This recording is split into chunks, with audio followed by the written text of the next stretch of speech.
James Callahan tore the letter in half right there on the platform. Not slowly, not with dignity. He tore it like it had burned him, and maybe it had because his 6-year-old daughter Lily was standing right beside him, holding a handful of wildflowers she had picked that morning for a woman she had never met. The afternoon train pulled away. The platform emptied, and James stood there in the Kansas wind with nothing in his hands but 2 pieces of paper and a little girl who still believed somebody was coming. Nobody was coming. If this story moved something in you, please subscribe to our channel and follow along until the very end, because what happens next will surprise you. Drop a comment and tell us what city you're watching from. I want to see just how far this story travels. Now, let's go back to where it all truly began. October 1888. Redwood Creek, Kansas. The first frost had not yet arrived, but you could feel it threatening at the edges of the morning, the kind of cold that creeps under a man's collar before the sun has any real strength. James Callahan had been awake since 4. He had fed the horses, checked the fence line along the east pasture, and come back inside to make sure the spare room was presentable one more time. He had repainted that room in August. He had fixed the window latch in September. He had borrowed a decent rug from his neighbor Hattie Briggs and told himself he would return it after the woman arrived and the household felt more settled. The woman's name was Margaret Hollis.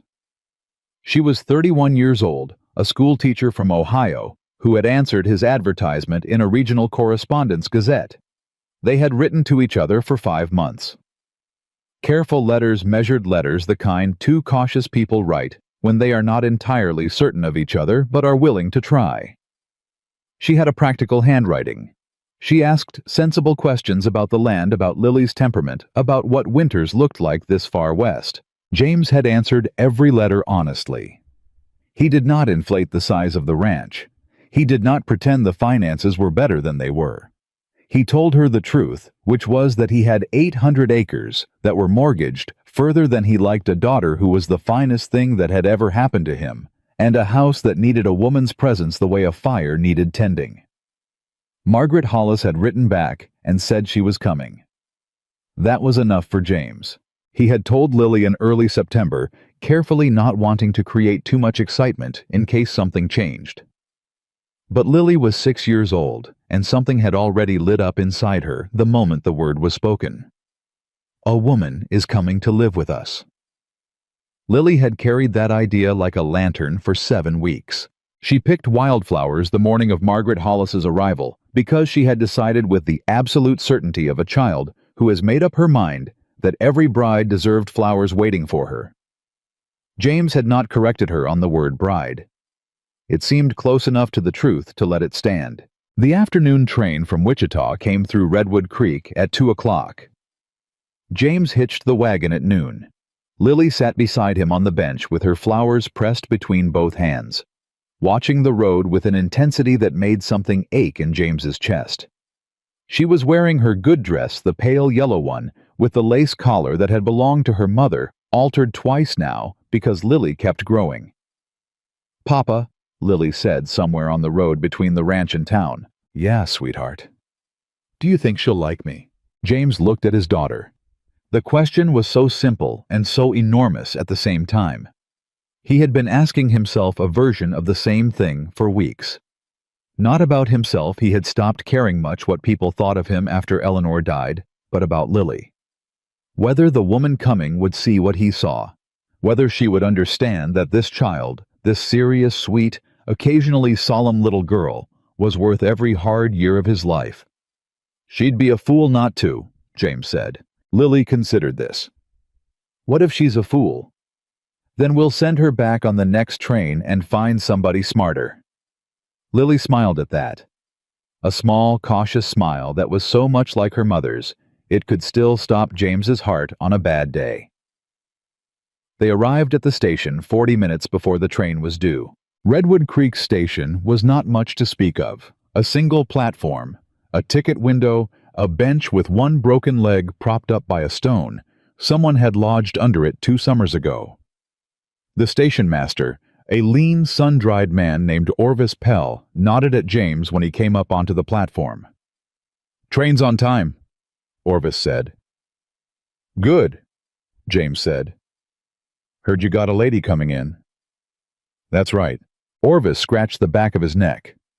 Surprised a woman would come all the way out here for a place like yours. James looked at him steadily. I imagine she has her reasons. Orvis had the good sense to go back inside. The train came at 2 o'clock, exactly, which was rare enough that even Lily noted it, looking up at James with wide eyes as the whistle sounded. Steam rolled across the platform. The brakes groaned. The cars slowed and settled, and the door to the passenger car swung open. James straightened. Lily gripped her flowers tighter. 3 people stepped off. A man in a wool coat carrying a traveling case.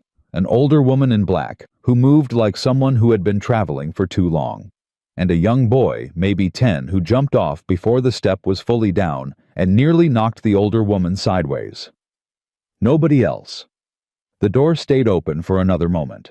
Then Orvis Pell stepped out of the station with a sealed envelope in his hand, and an expression James had seen before, the expression of a man who does not want to deliver what he is delivering.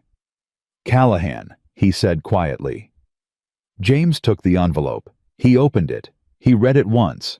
He read it again, not because he misunderstood the first time, but because he needed the second reading to confirm what his chest had already figured out.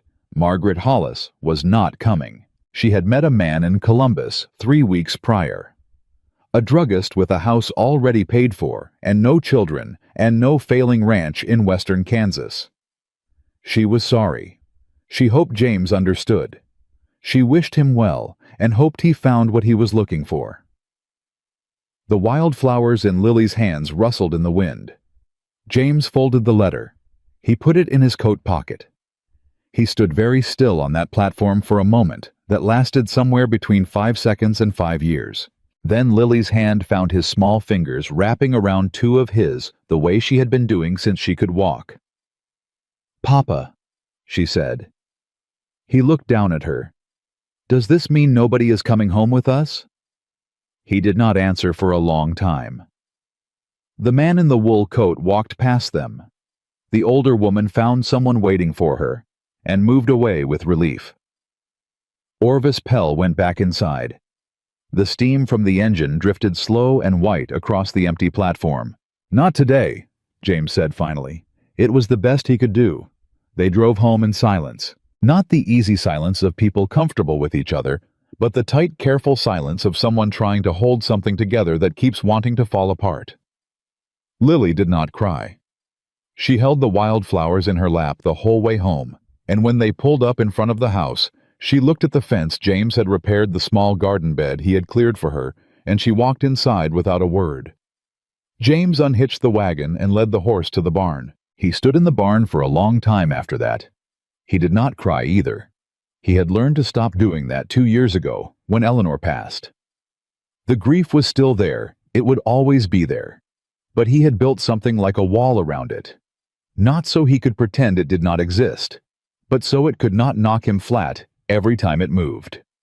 He had responsibilities. He had 800 acres and a daughter in a yellow dress and a spare room with a borrowed rug.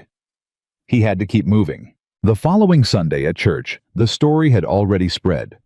That was how it worked in Redwood Creek. News traveled before the people it was about could catch their breath. James sat in the third pew with Lily beside him and felt the weight of other people's awareness pressing against the back of his neck. 2 women whispered something to each other and looked away when he turned. The pastor's wife gave him a look that contained more pity than he knew what to do with. After the service, Walt Greer, who owned the feed store and had opinions on every subject whether or not he had been invited to share them, clapped James on the shoulder with the enthusiasm of a man who has never suffered a setback in his life. "Tough luck, Callahan. Suppose the woman came to her senses." James looked at him. "Which woman?" he said. Walt blinked. "Well, the one who was supposed to—" "The one I've never met," James said. "That woman." Walt opened and closed his mouth once. "I reckon she just made a different choice," James said. "Happens to people." He walked away.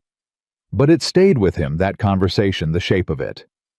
The implication that a woman choosing not to come to his ranch was evidence of his inadequacy.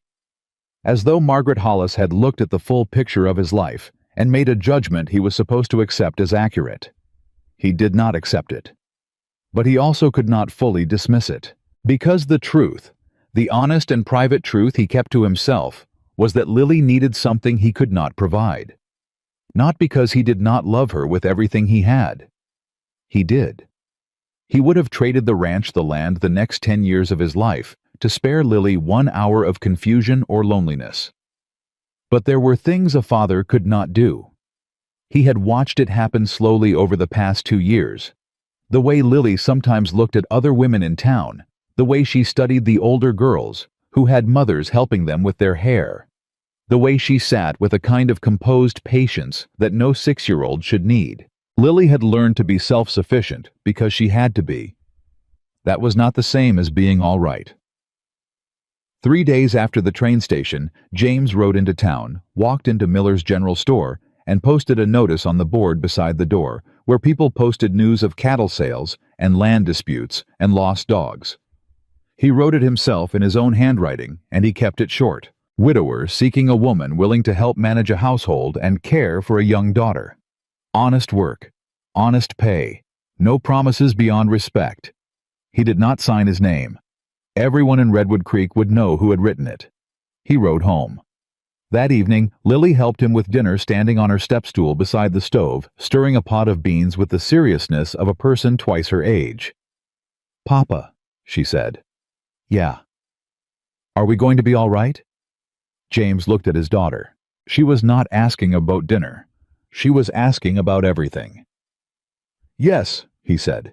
It was the second time that week he had said something he needed to be true badly enough to say it out loud. The notice stayed on Miller's board for 11 days. The reaction in town was exactly what James had expected, which was that people found it either amusing or sad, and said so to each other in the way people do when they have decided they already know how a story ends. Dorothy Greer Walt's wife reportedly said that no sensible woman would take up an offer like that, and no desperate woman would be worth having.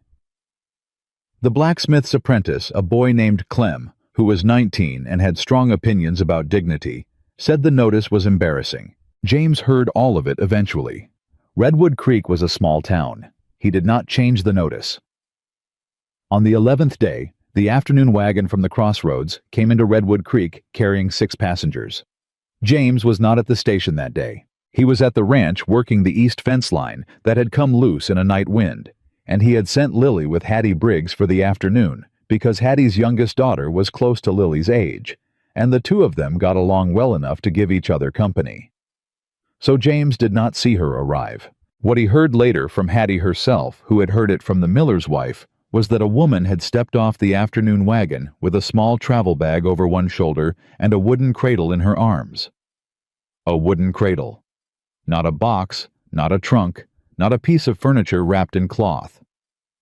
An open cradle, small and worn smooth, the kind built for an infant, clearly old, clearly used, carried in both arms like something precious. The woman had gone straight to Miller's general store, read the notice on the board, asked old Miller for the direction of the Callahan Ranch, and set off down the main road on foot.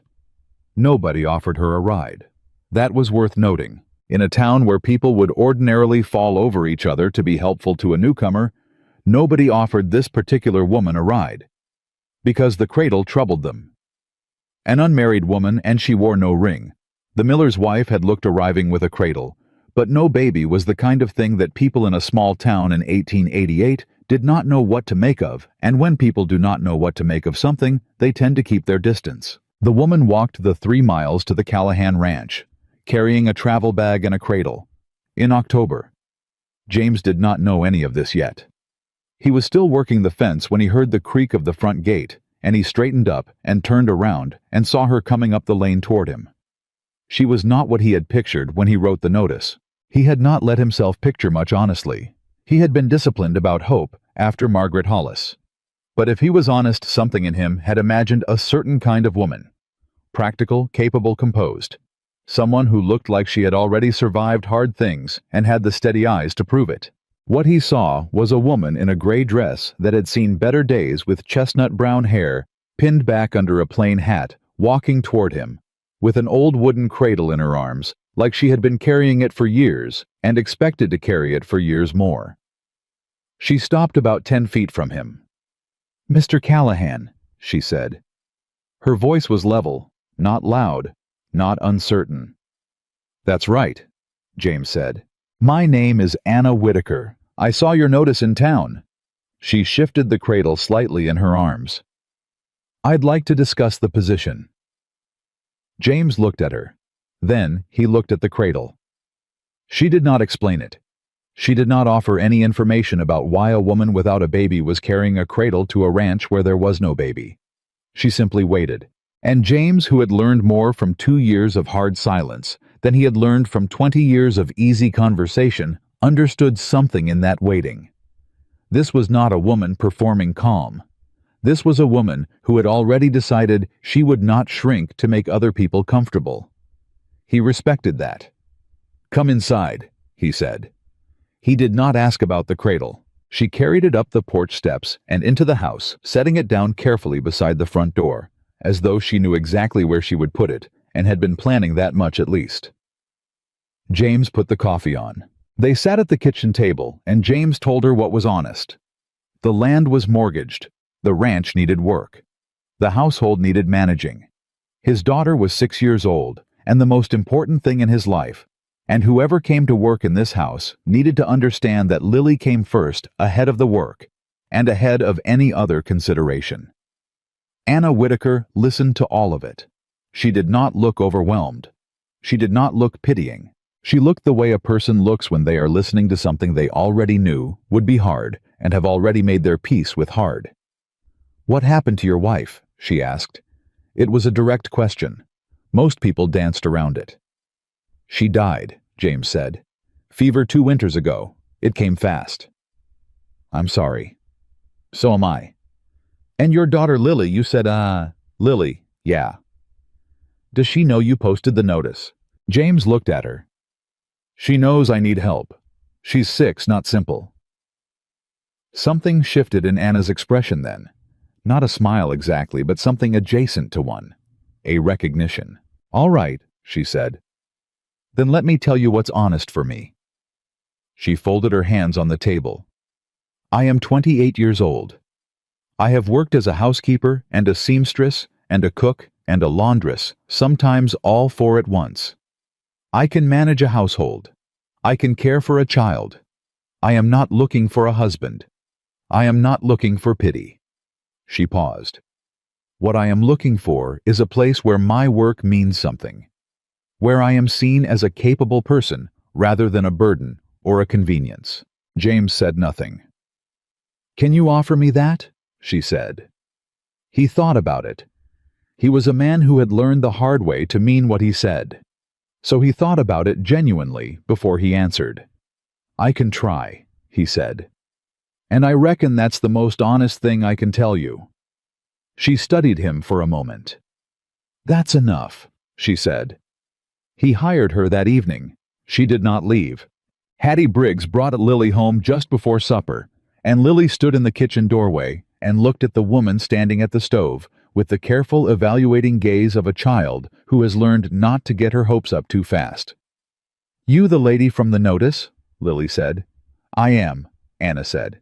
"Are you going to stay?" Anna looked at the child, at the yellow dress with the lace collar, at the serious brown eyes, at the posture that was slightly too controlled for a 6-year-old. "I plan to," Anna said. Lily considered this for a moment. Then she went and sat at the table and picked up the fork she had set for herself before Hattie arrived, and she said, "All right then, Papa burns the potatoes." James from the doorway closed his eyes briefly. Anna looked at him over Lily's head. "Good to know," she said. Supper that evening was burned at the edges because James had lost track of the pan while explaining to Lily that he did not in fact always burn things. Lily tasted a bite of potato and looked at him without expression. "Papa," she said. "Yeah. It's burned." "I know. You said you don't always burn things." "That was before I got distracted." Lily put her fork down and looked at him with the patience of a tiny, exhausted adult. "Papa, maybe you should let the lady cook." James looked at Anna. Anna pressed her lips together. Not a smile yet, but close. "She's not wrong," Anna said. "I know she's not wrong," James said.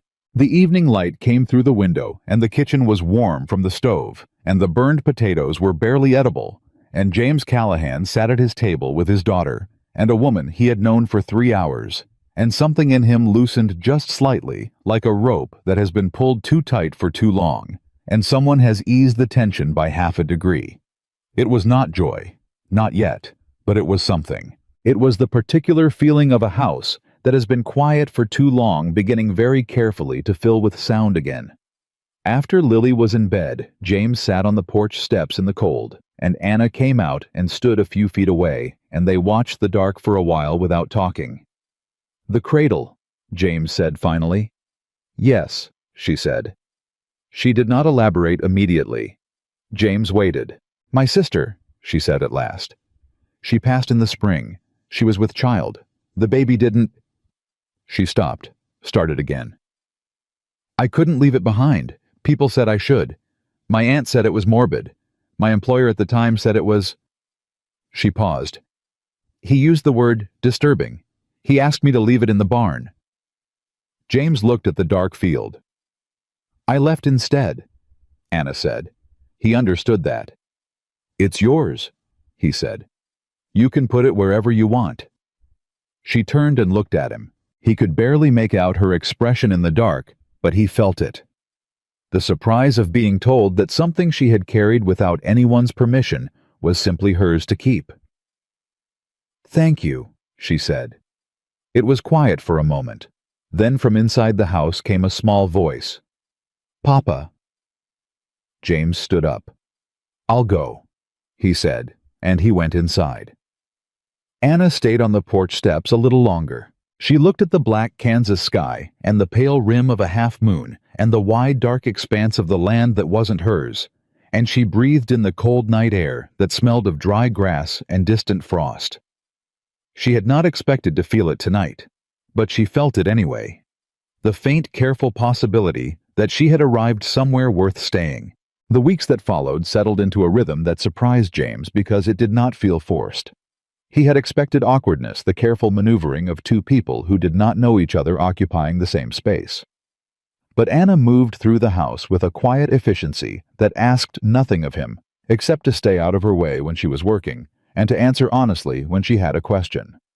She had questions about the ranch, real ones, about the east pasture and why it was not producing, about the water situation in the summer months, about the condition of the roof on the storage barn.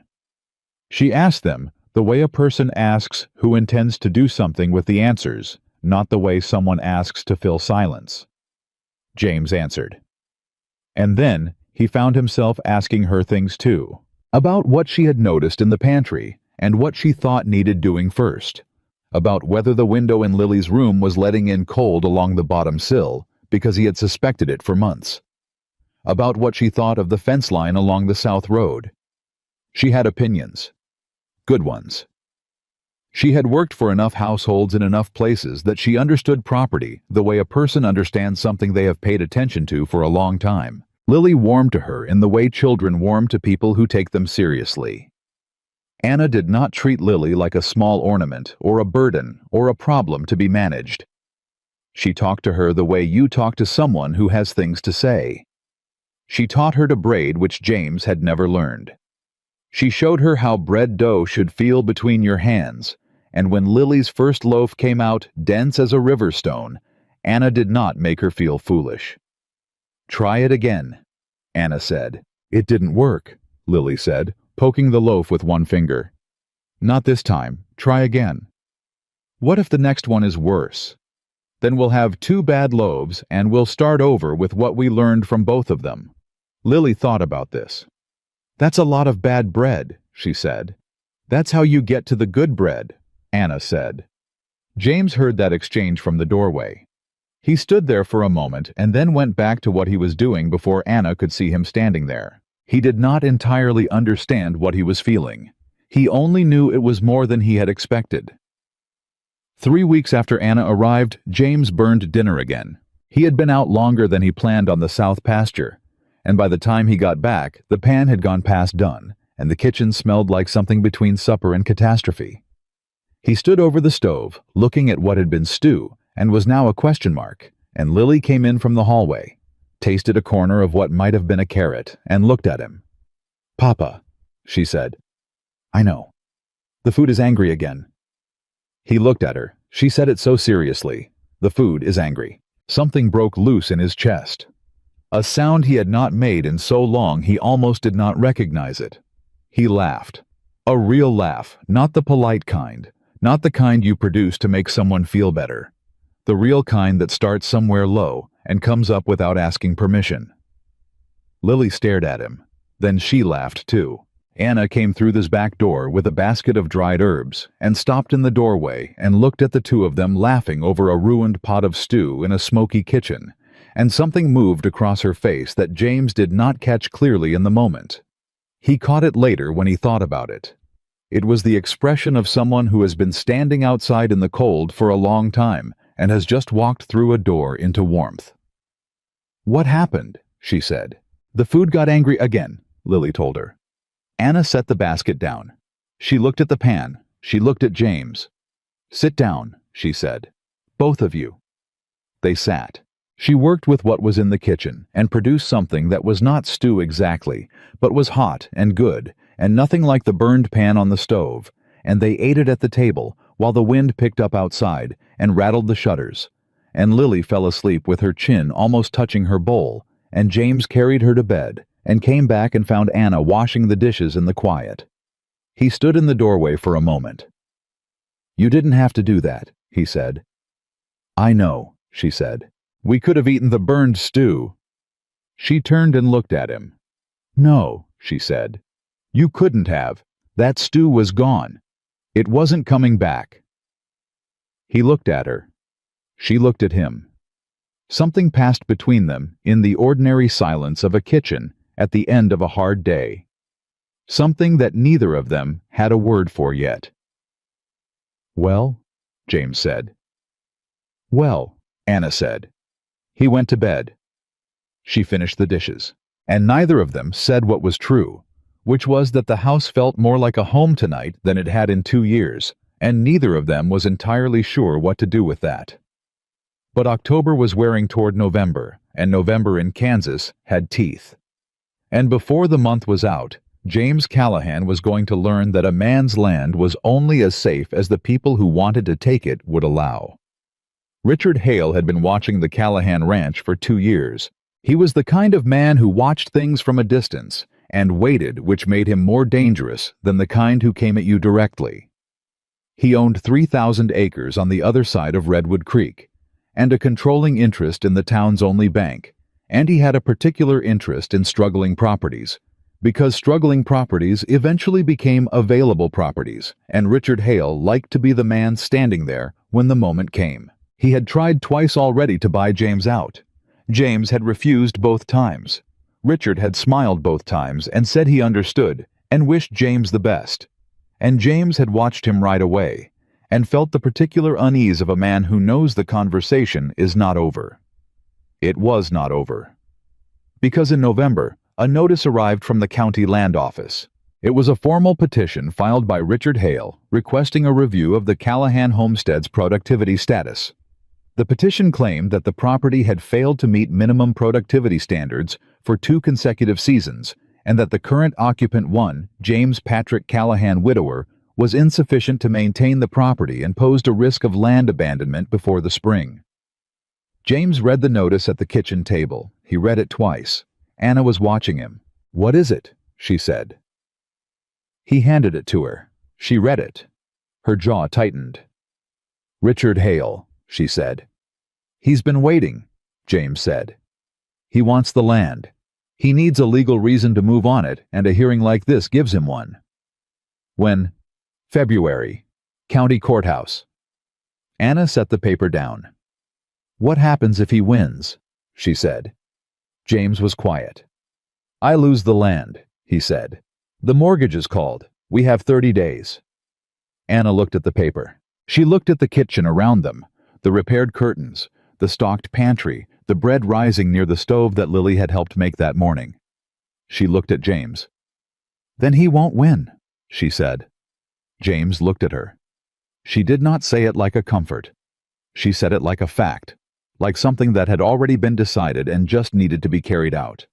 He did not ask her what she meant yet. He only understood, sitting at that kitchen table in November with the cold pressing in, and Richard Hale's letter between them, that he had not in fact been managing alone for the past 3 weeks. He had been managing with someone, and that was a different thing entirely. The letter from the county land office sat on the kitchen table for 3 days before James allowed himself to read it a third time. He did not read it because he had forgotten the words.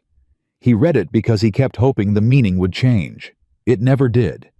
The language was formal and cold and precise, in the way that legal language is always precise, when someone powerful has paid a lawyer to make certain every word does exactly what it is supposed to do. Richard Hale had not made a mistake in that petition. He had constructed it carefully, the way a man constructs a trap, with patience and with knowledge of exactly which way his target would run. James set the letter down. Anna was at the stove. Lily was at the table with a piece of charcoal and a scrap of paper, drawing something with the intense concentration of a child who has decided that whatever she is making is important. "What are you drawing?" James asked her. Lily did not look up.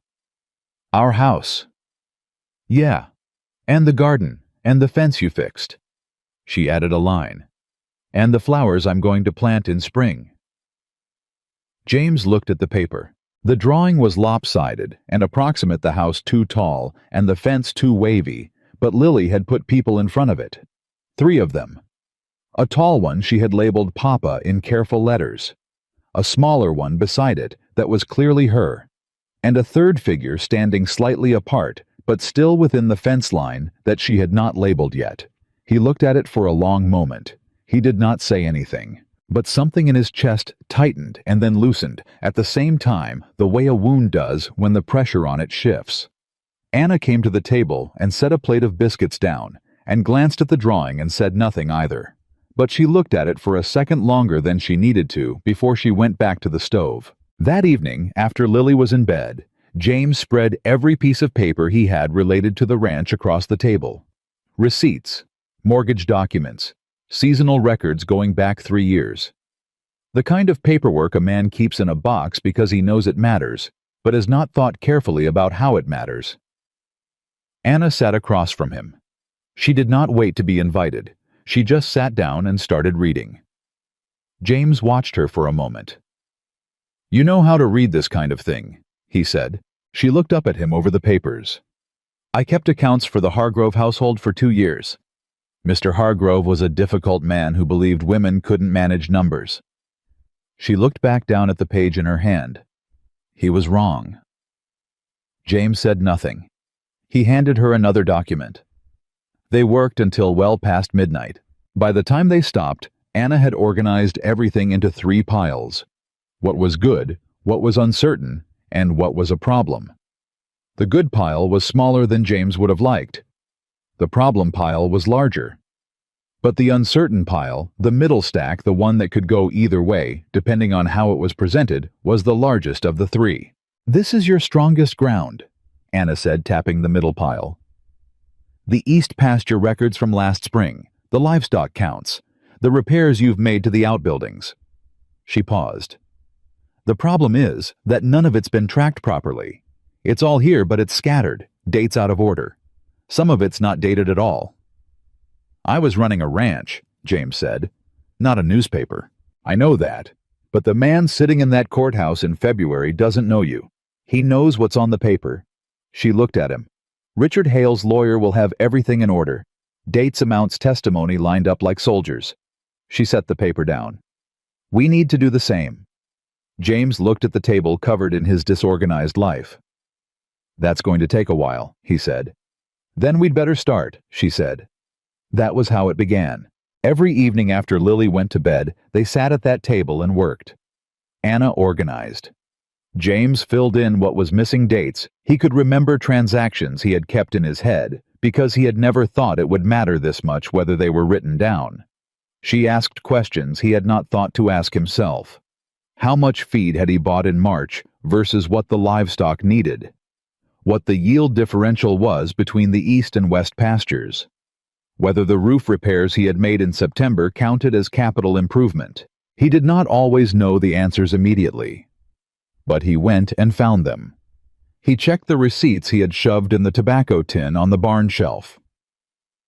He talked to Hattie Briggs, whose husband had sold him lumber twice and kept his own good records. He rode to the mill and asked old Perkins to look through his logs for the Callahan transactions going back 18 months. People were surprised by the question. Perkins scratched his head and said, "What do you need all that for?" "Legal matter," James said. Perkins looked at him carefully. "Hale." James said nothing. Perkins said, "Give me a day. I'll find what I've got." He did. The information was better than James expected. Not perfect, but real. Concrete numbers that showed a man maintaining his property through 2 difficult seasons, not a man abandoning it. He brought everything back to the table. Anna went through it line by line, and then one Tuesday evening in late November, she looked up from the papers and said, "James, we're going to win this." He looked at her.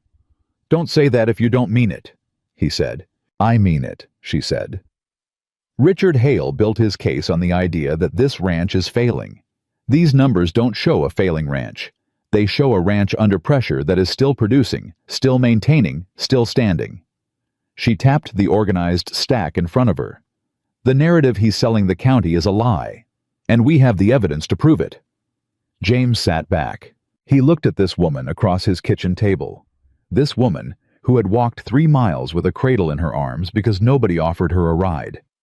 This woman who had arrived with nothing and had spent the last month quietly building a case that might save everything he owned. "Why are you doing this?" he said. She looked at him, not defensively, with the directness she always brought to things. "Because it matters," she said. "It's not your land," he said. "No," she said, "but it's Lily's home." James had nothing to say to that. He looked down at the papers. He had been telling himself for 2 years that he was managing. He had been lying. Not about the ranch, not about the work, but about what managing actually meant. He had been confusing endurance with sufficiency, staying upright with being fine.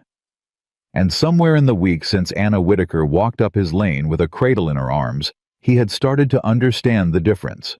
December arrived. The cold came down hard and fast the way it does in Kansas when winter stops making threats and starts keeping them. The morning chores took longer. The livestock needed more attention. The roads into town turned treacherous when the temperature dropped and the mud froze into ridges that grabbed at wagon wheels. Anna did not slow down. She was up before James most mornings, which irritated him mildly because he had always prided himself on being the first one moving, and she had quietly ended that without comment. She learned the rhythm of the ranch the way a person learns a language when they are living inside it. She knew which gate stuck. She knew the mare preferred her left side. She knew that the storage barn's south wall sweated when the temperature dropped below a certain point, and that the feed stored against it needed to be moved. She had figured that out on her own, and moved it on her own without telling James until he noticed the feed was somewhere different and asked about it. "The wall sweats," she said. "Feed would have gone bad." He stood and looked at the wall. She was right. "How'd you know that?" he said. "I looked at it," she said. He did not have a response to that, but he thought about it later. He thought about how he had owned that barn for 9 years and had not looked at that wall, not really because he had been too busy moving through his days to stop and actually see what was around him. And this woman had been here 6 weeks and had already seen it. Lily, for her part, had stopped being cautious. It had happened gradually, the way thawing happens, not all at once, but in small degrees, that add up to something significant before you notice the change. First, she had started talking more at supper. Then she had started following Anna into the kitchen and asking questions. Then she had started offering to help without being asked, which was something she had never done for James, because she had always known, with the perceptive accuracy of a child raised in a quiet house, that her father was managing at the edges of his capacity, and she should not add to his load. She did not feel that way with Anna. With Anna, she felt apparently that her help was actually wanted. "She asked me to teach her how to make pie crust yesterday," Anna told James one evening. "Did you?" he said. "We're making one tomorrow." She paused. "She said she wanted to surprise you." James looked at his coffee. "Don't tell her I know," he said.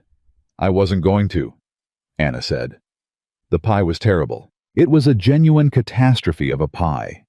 The crust too thick in some places and non-existent in others. The apple filling barely sweet. Because Lily had decided independently that less sugar was probably fine, and the whole thing had been in the oven slightly too long. Because Lily had gotten distracted by a cat that had appeared outside the kitchen window and had needed to be investigated. James ate 2 pieces. He said it was the best pie he had ever had. Lily looked at him with her mother's eyes and said, "Papa, you don't have to lie." "I'm not lying," he said. "It's terrible," she said. "It's your first pie," he said. "First pies are supposed to be terrible. That's how you know you made one." Lily looked at the pie. Then she looked at Anna. "Is that true?" she said. "My first pie," Anna said, "was so bad the dog wouldn't eat it." Lily burst out laughing. Real laughing, the kind that takes over a child's whole body. James watched it and felt something so large and so ordinary at the same time that he could not have named it even if someone had asked him to. Anna caught him watching. She looked away first. He did too. The second week of December, the trouble came to find them directly instead of waiting at the county courthouse.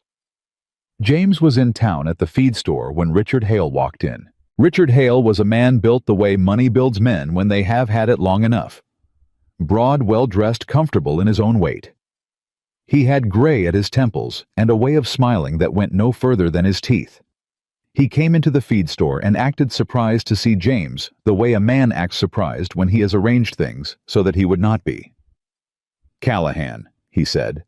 "Hale," James said. "Haven't seen you in town much lately." Richard moved to the counter, slowly, unhurried.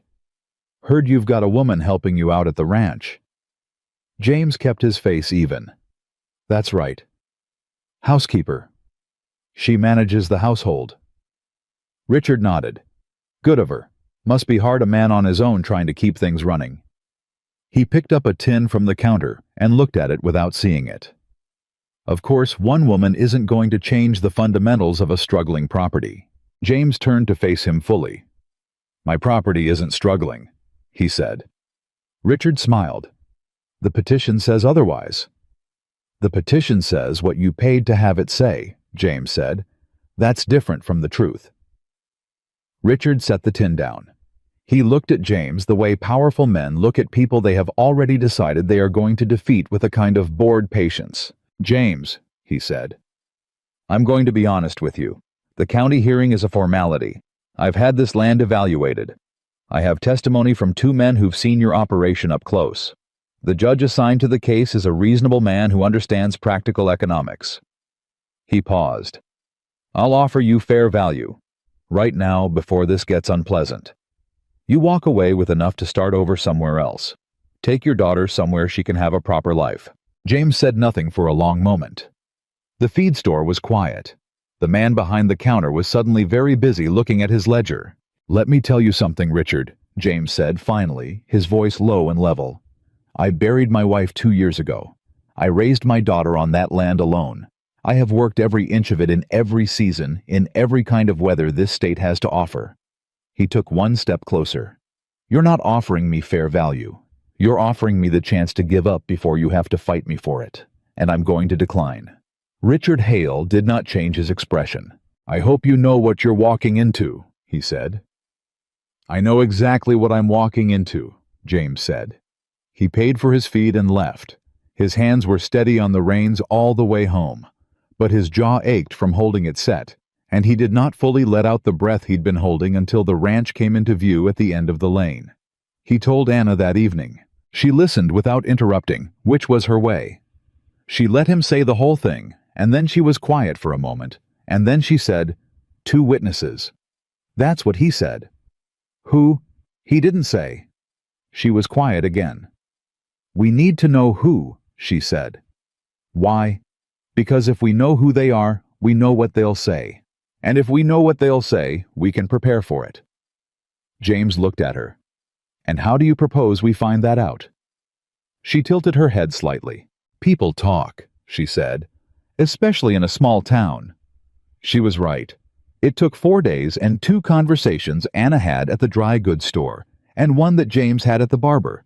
But by mid-December, they had a reasonable idea of who Richard Hale's witnesses were. One was a man named Drew Sutter, who had worked briefly at the Callahan Ranch 2 springs ago and left after 3 weeks under circumstances that James had considered a mutual parting, and Sutter had apparently considered a firing. The other was a county agricultural assessor named Caldwell, who had ridden out the previous summer to review a different property claim in the area, and had apparently passed the Callahan spread on a day when the east pasture was flooded and half the fence was down from a storm 2 nights prior. He saw the ranch at its worst possible moment, Anna said. And Sutter has a grudge, James said, which means their testimony is not neutral. She tapped the table. We can challenge that. A judge who is paying attention will see that a man with a grudge and a witness who made 1 observation on 1 bad day are not a complete picture. We need to give him the complete picture, James said. Yes, Anna said. We do. She picked up her pen. Start talking, she said. Everything you remember about the last 2 years, every improvement, every harvest, every repair, every decision you made, and why you made it. She looked at him steadily. I'm going to write it down. He started talking. It took 3 evenings, and somewhere in the middle of the second one, James realized he had never told anyone the full story of what the last 2 years had actually been. Not because there was anything to hide, but because there had never been anyone who asked and stayed and listened long enough to hear it all. His wife's death in the first winter, the way the grief had made him mechanical for months moving through the work, because the work was all that kept him from going completely still. The decision to stay when everyone had quietly suggested he sell and go somewhere easier. Lily's first day back at school after Eleanor died, how James had stood at the fence and watched the wagon take her and had not been able to move for 20 minutes afterward. The flood spring, the cattle loss, the seasons where he had recalculated constantly and made choices that looked bad from the outside and had been necessary from the inside. Anna wrote all of it. She asked clarifying questions. She did not offer pity. She offered attention. When he got to the part about the first winter without Eleanor, he stopped talking. He had not meant to stop.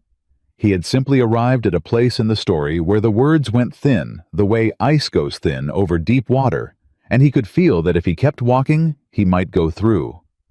Anna waited. She did not rush him. She did not tell him it was all right. She just waited. She made the house warm, James said finally. Not just, I don't mean the fire. She had a way of... He stopped again. After she was gone, the house was cold for months, even when the fire was going. I couldn't figure out what was wrong with it. Anna was very still. Lily kept putting her drawings on the walls, he said. She didn't say why. She just started doing it one day. I think she was trying to warm it back up. He looked at his hands on the table. She was 4 years old. Anna set her pen down. She didn't speak for a moment. Then she said quietly, She's a remarkable child. She is, James said. She got that from somewhere, Anna said. James looked up. Anna had already picked her pen back up and was looking at the paper. He looked at her for a long moment.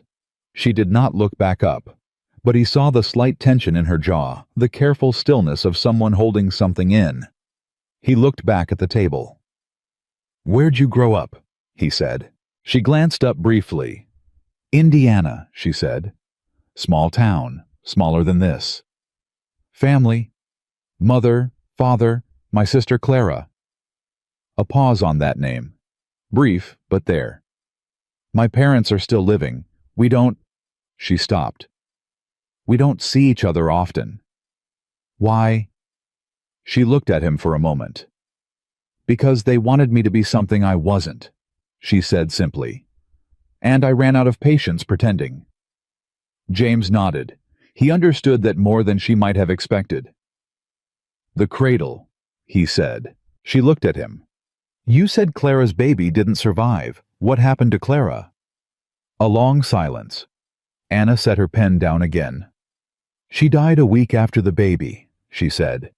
She had been sick before the birth. She fought hard. She looked at the wall across the room. I was with her at the end. My parents were not. She paused. They did not approve of the man she had been with. They had made their position clear, and so they were not there. James said nothing. I have not spoken to them since... Anna said. How long ago? April. She picked up the pen. 7 months. 7 months.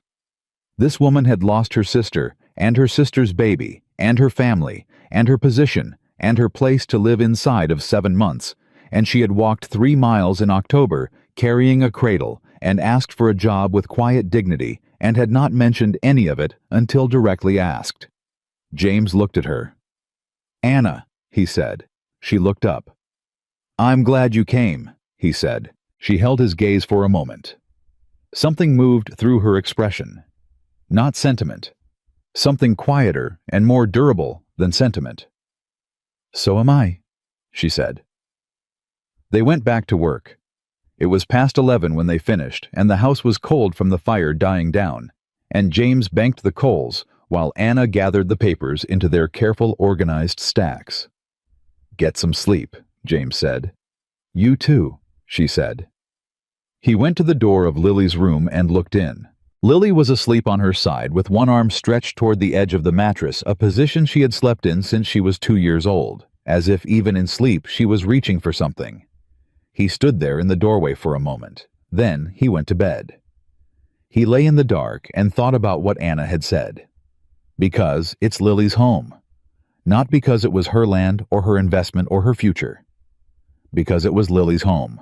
He had been looking all these months for someone to fill a role, to be a presence in the house that would make things easier. He had thought of it even if he had never said it in those terms as hiring a function. He had gotten something else entirely.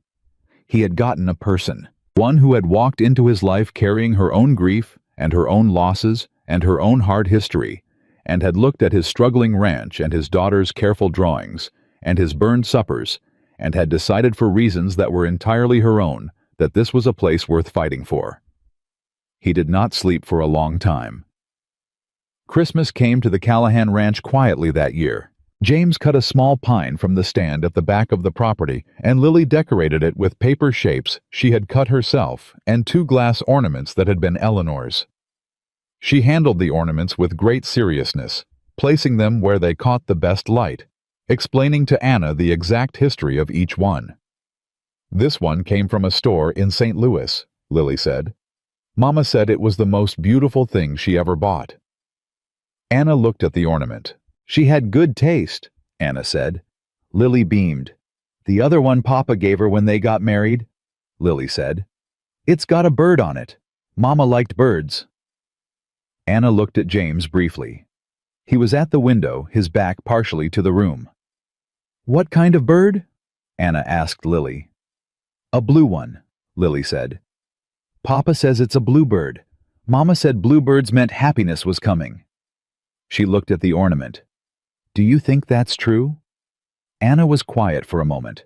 I think, she said carefully, that when someone we love believed something, it carries some of their truth with it. So yes, I think for your family that bluebird means happiness was coming. Lily considered this. Is it coming now? She said. The room was very quiet. James turned from the window. He looked at Anna. Anna looked at Lily.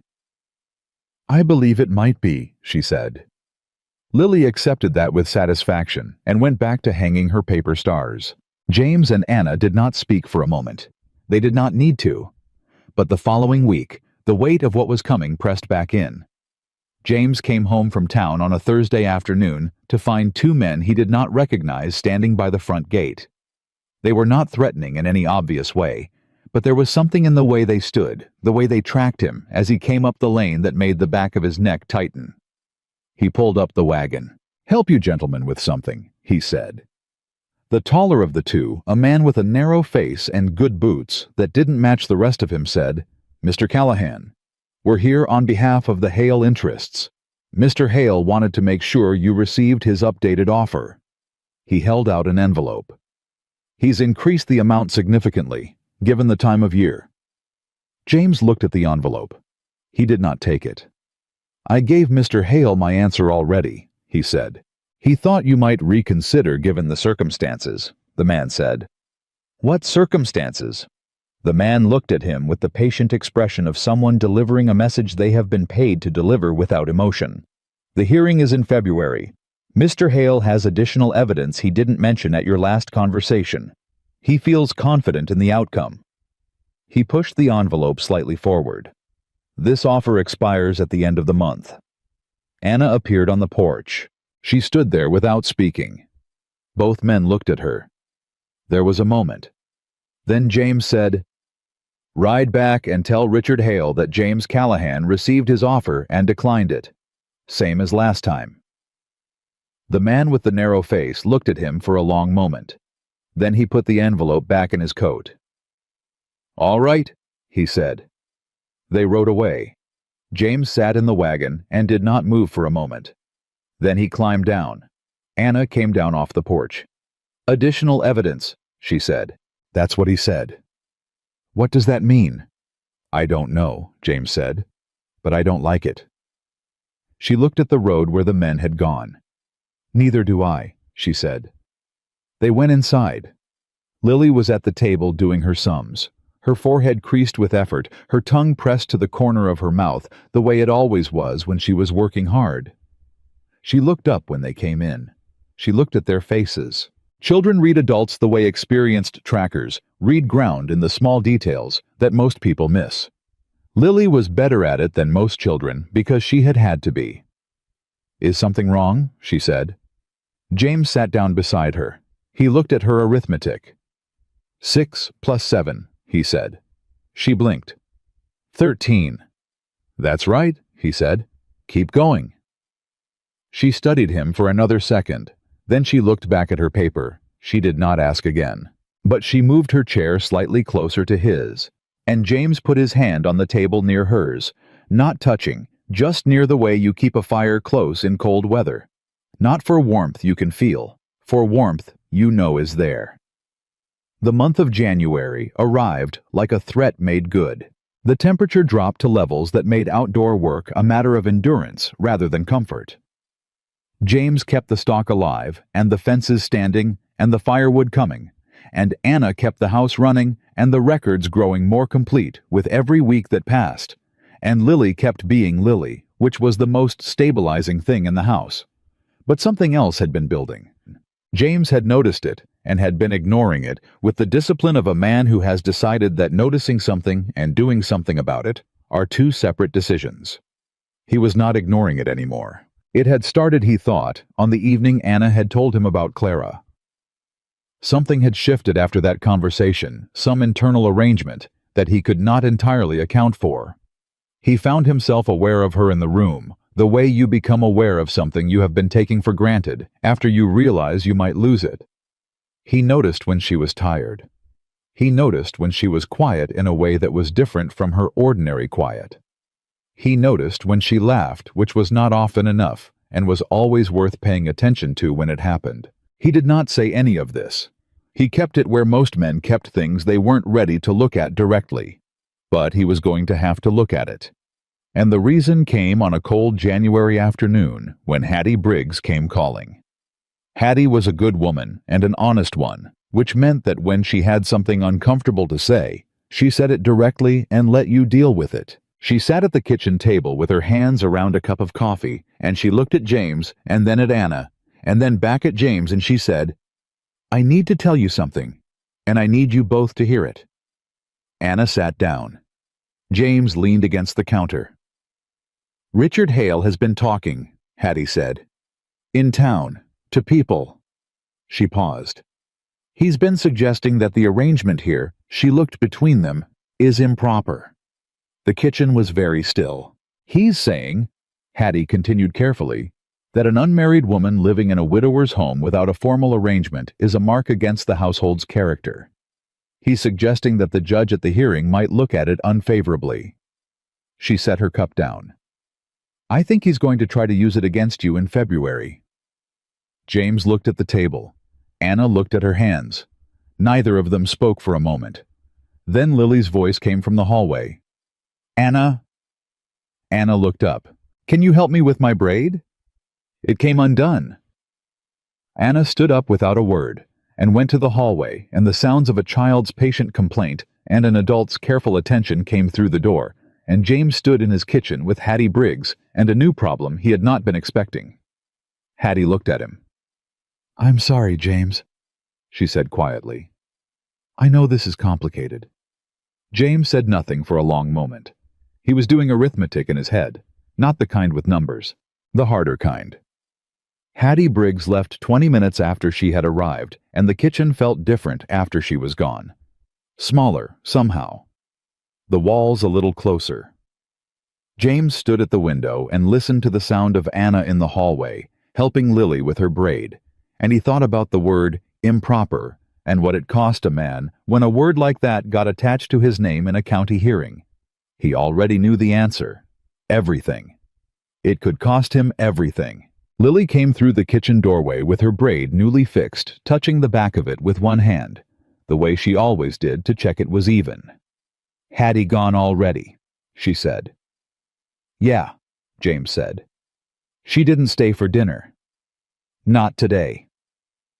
Lily looked at him with that measuring look she had, the one that said she knew something had happened and was deciding whether to ask about it.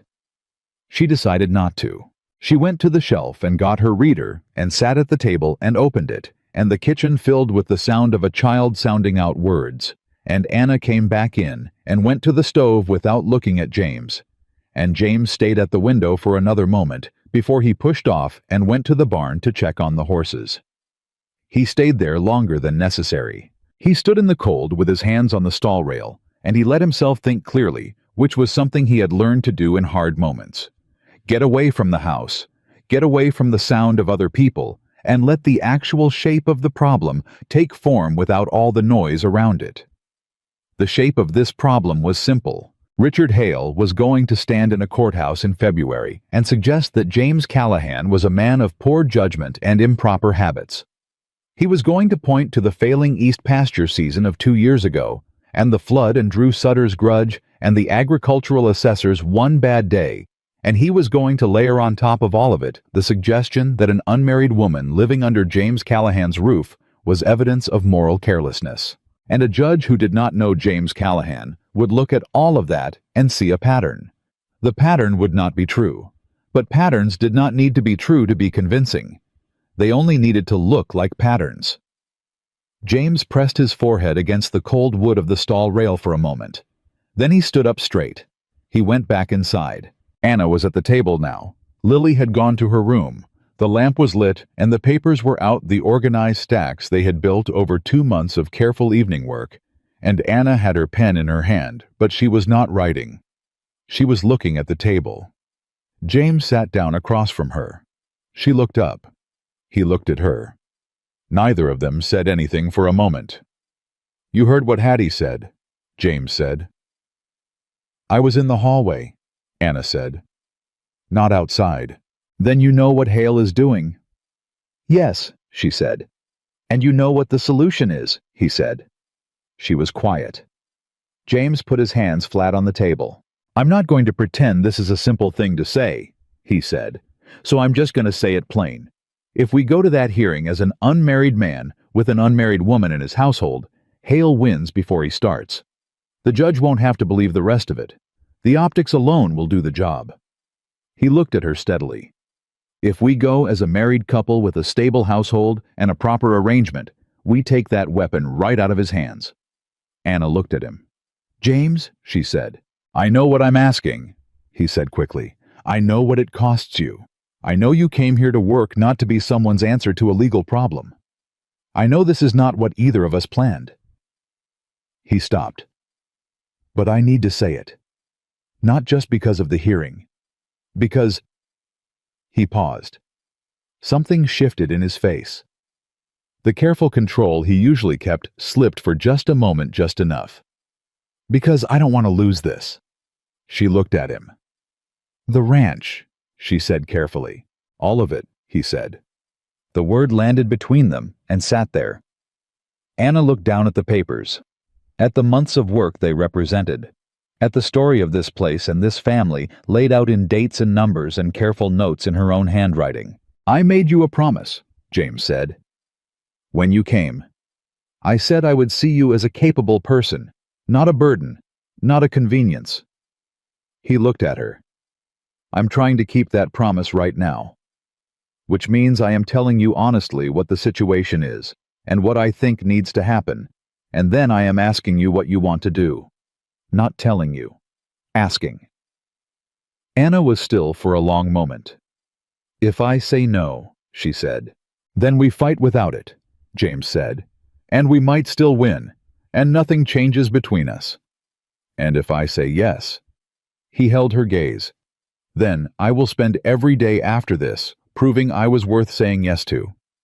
Anna looked at him for what felt like a long time. She looked at the cradle beside the fireplace. She looked at the doorway that led to the hall where Lily's room was. She looked back at James. "I have conditions," she said. Something in his chest moved. "Tell me," he said. "I will not be managed," she said. "I will not be told what to think or how to present myself or what to say in rooms where you think my presence reflects on you. I have spent my whole life being managed by people who thought they knew better. I will not do it again." "Understood," he said. "I will continue to keep these records," she said. "And I will stand up in that courthouse if I need to. My own voice, my own words." "I wouldn't want it any other way," he said. She looked at him steadily, checking him for the truth of it. She had learned to read him over these months. She knew when he meant something, and when he was saying what seemed reasonable. He meant it. "And I am not replacing Eleanor," she said. "I am not stepping into a space left by someone else. If we do this, it is its own thing. New, not a continuation of what you had before." James was quiet for a moment. "Eleanor was my wife, and I loved her," he said. "And she is gone. And you are here. And those are both true at the same time." He paused. "I'm not asking you to be her. I don't want you to be her. I want—" He stopped, started again. "I want you." Anna looked at him.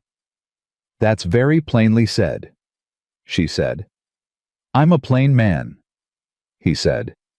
Something shifted in her face, not the almost smile she had been allowing herself in recent weeks. Something more than that. Something that had weight to it. "Yes," she said. He looked at her. "Yes, to which part?" "All of it," she said. The kitchen was very quiet. Outside, the wind was blowing hard off the plains, the kind of January wind that found every gap in the siding and reminded you that the frontier did not care about your plans. Inside, the lamp burned steady, and the papers were stacked in their careful order, and the cradle sat where it had always sat since the first night Anna arrived. And James Callahan looked at the woman across his table and felt something he had not let himself feel in 2 years. Not desperate hope. Not loneliness filling itself with whatever was nearby. Something quieter and more certain. The feeling of a man who has been holding a door open for so long his arm has gone numb and someone has finally walked through. They told Lily the next morning. James sat down at the breakfast table, and Lily looked at him the way she always did first thing in the morning, assessing the day's conditions, the way a small navigator checks the weather before committing to a course. Anna sat beside him. Lily looked at both of them. She put her spoon down. "Something happened," she said. "We have something to tell you," James said. Lily looked at Anna. "Are you leaving?" "No," Anna said immediately.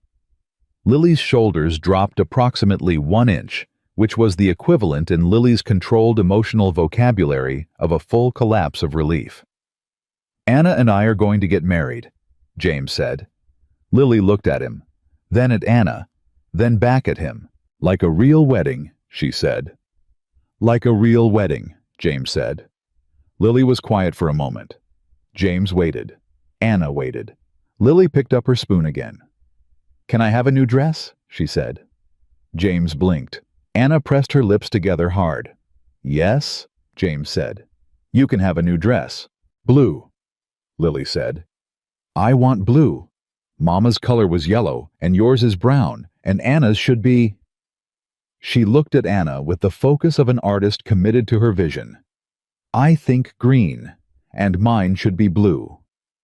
"Blue it is," Anna said. Lily nodded once satisfied and went back to her breakfast. James looked at Anna. Anna was looking at her own plate with the expression of a person fighting very hard not to do something that would embarrass her.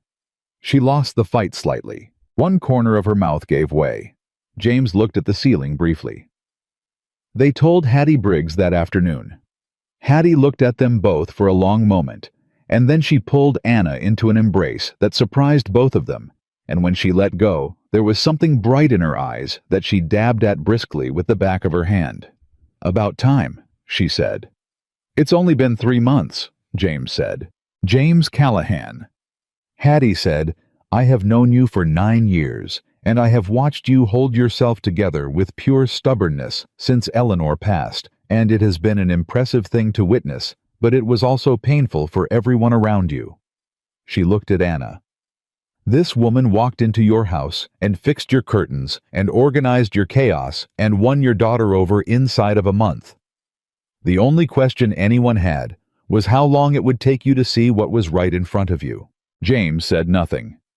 3 months, Hattie said, "is actually faster than I expected." They were married on a Saturday at the end of January, 10 days before the February hearing. The ceremony was small. The pastor Hattie and her husband Old Perkins from the mill, and 2 of Lily's friends from school with their mothers, because Lily had decided independently that a wedding required an audience and had extended invitations on her own authority before James or Anna had finalized the arrangements. Lily wore blue. She had negotiated this so firmly that the seamstress in town had expressed admiration for her conviction. Anna wore the nicest dress she had, which was not new, but had been pressed until it was as close to perfect as fabric and effort could make it. James stood at the front of the church in his good coat, the one he had worn to Eleanor's funeral, and had not worn since, and he had not thought about that until he was already dressed, and then he had stood with it for a moment in the privacy of his own room and made a kind of peace with it. Life used what you gave it. The coat had done its work once. Now it was doing different work. Anna walked to the front of the church on her own because there was no one to walk her. James had offered to arrange for someone a respectful gesture, and Anna had looked at him and said quietly, "I've been walking on my own for years.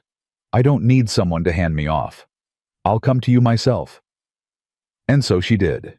Down the aisle of the small church in Redwood Creek, with her back straight and her chin level the way she had walked 3 miles down a country road in October, carrying a cradle. Lily, sitting in the front pew, watched her the whole way.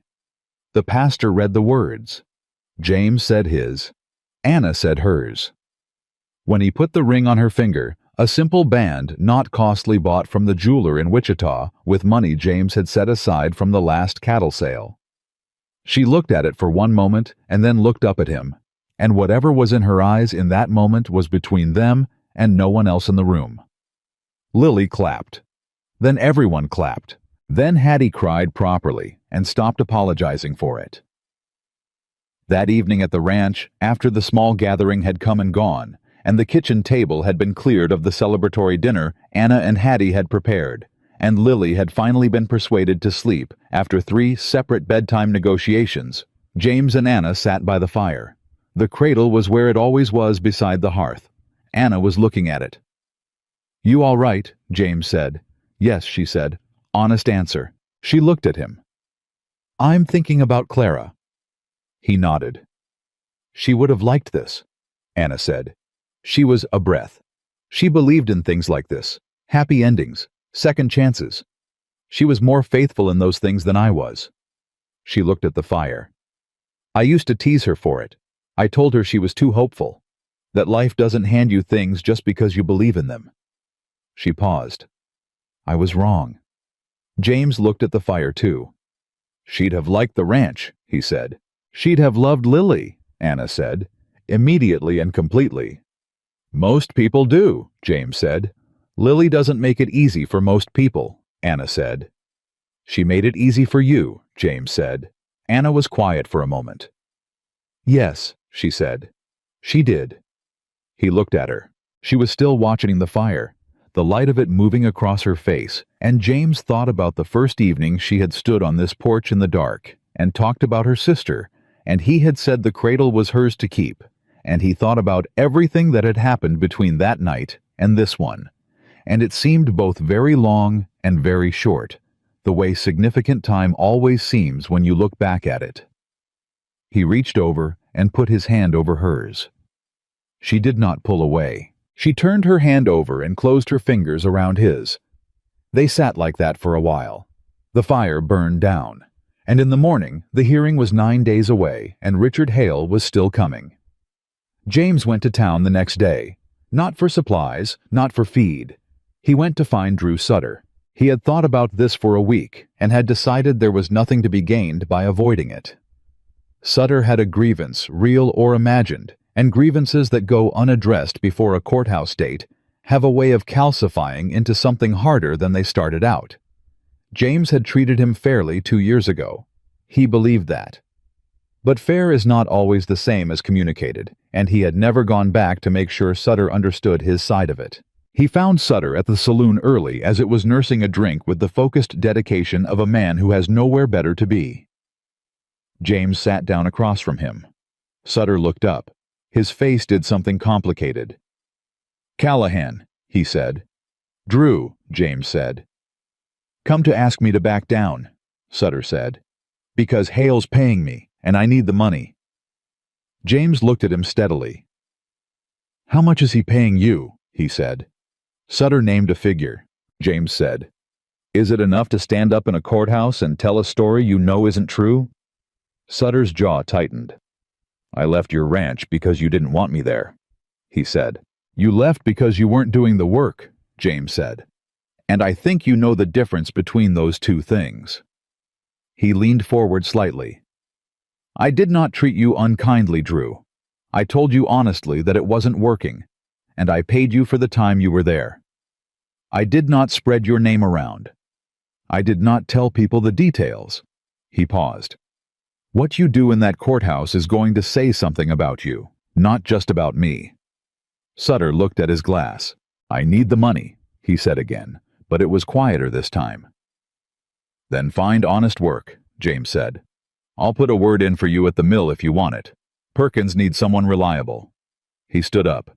I can't tell you what to do, but I'm asking you to think about what you're willing to say in a room full of people with your hand on a Bible. He left.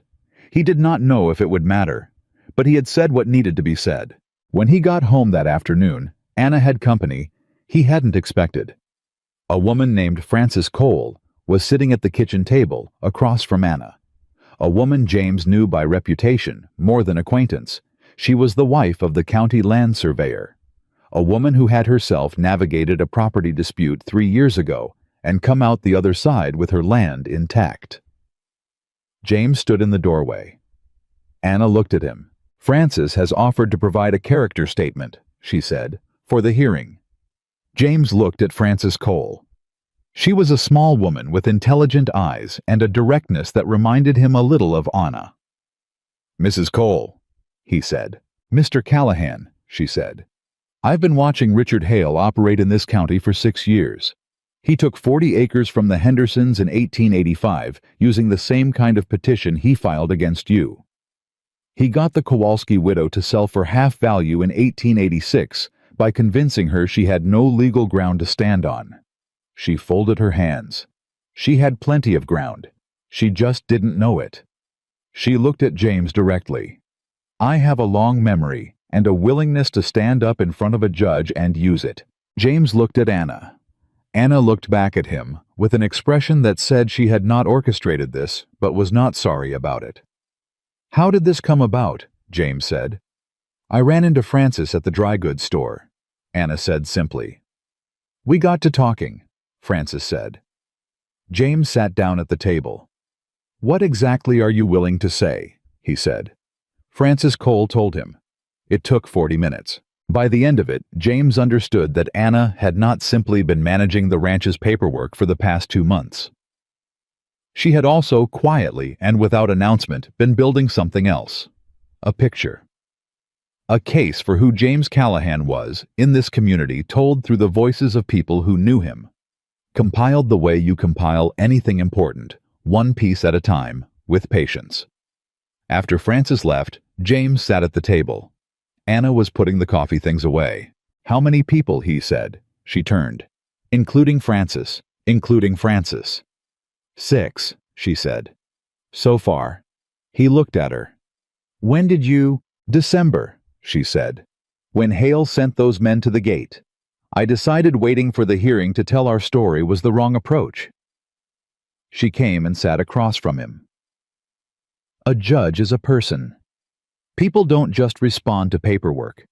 They respond to other people vouching for what the paperwork means.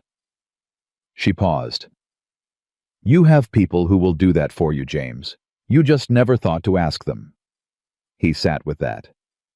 "I don't like asking people for things," he said. "I know," she said. "I noticed." "Is that a criticism?" "It's an observation," she said. "There's a difference." He looked at her.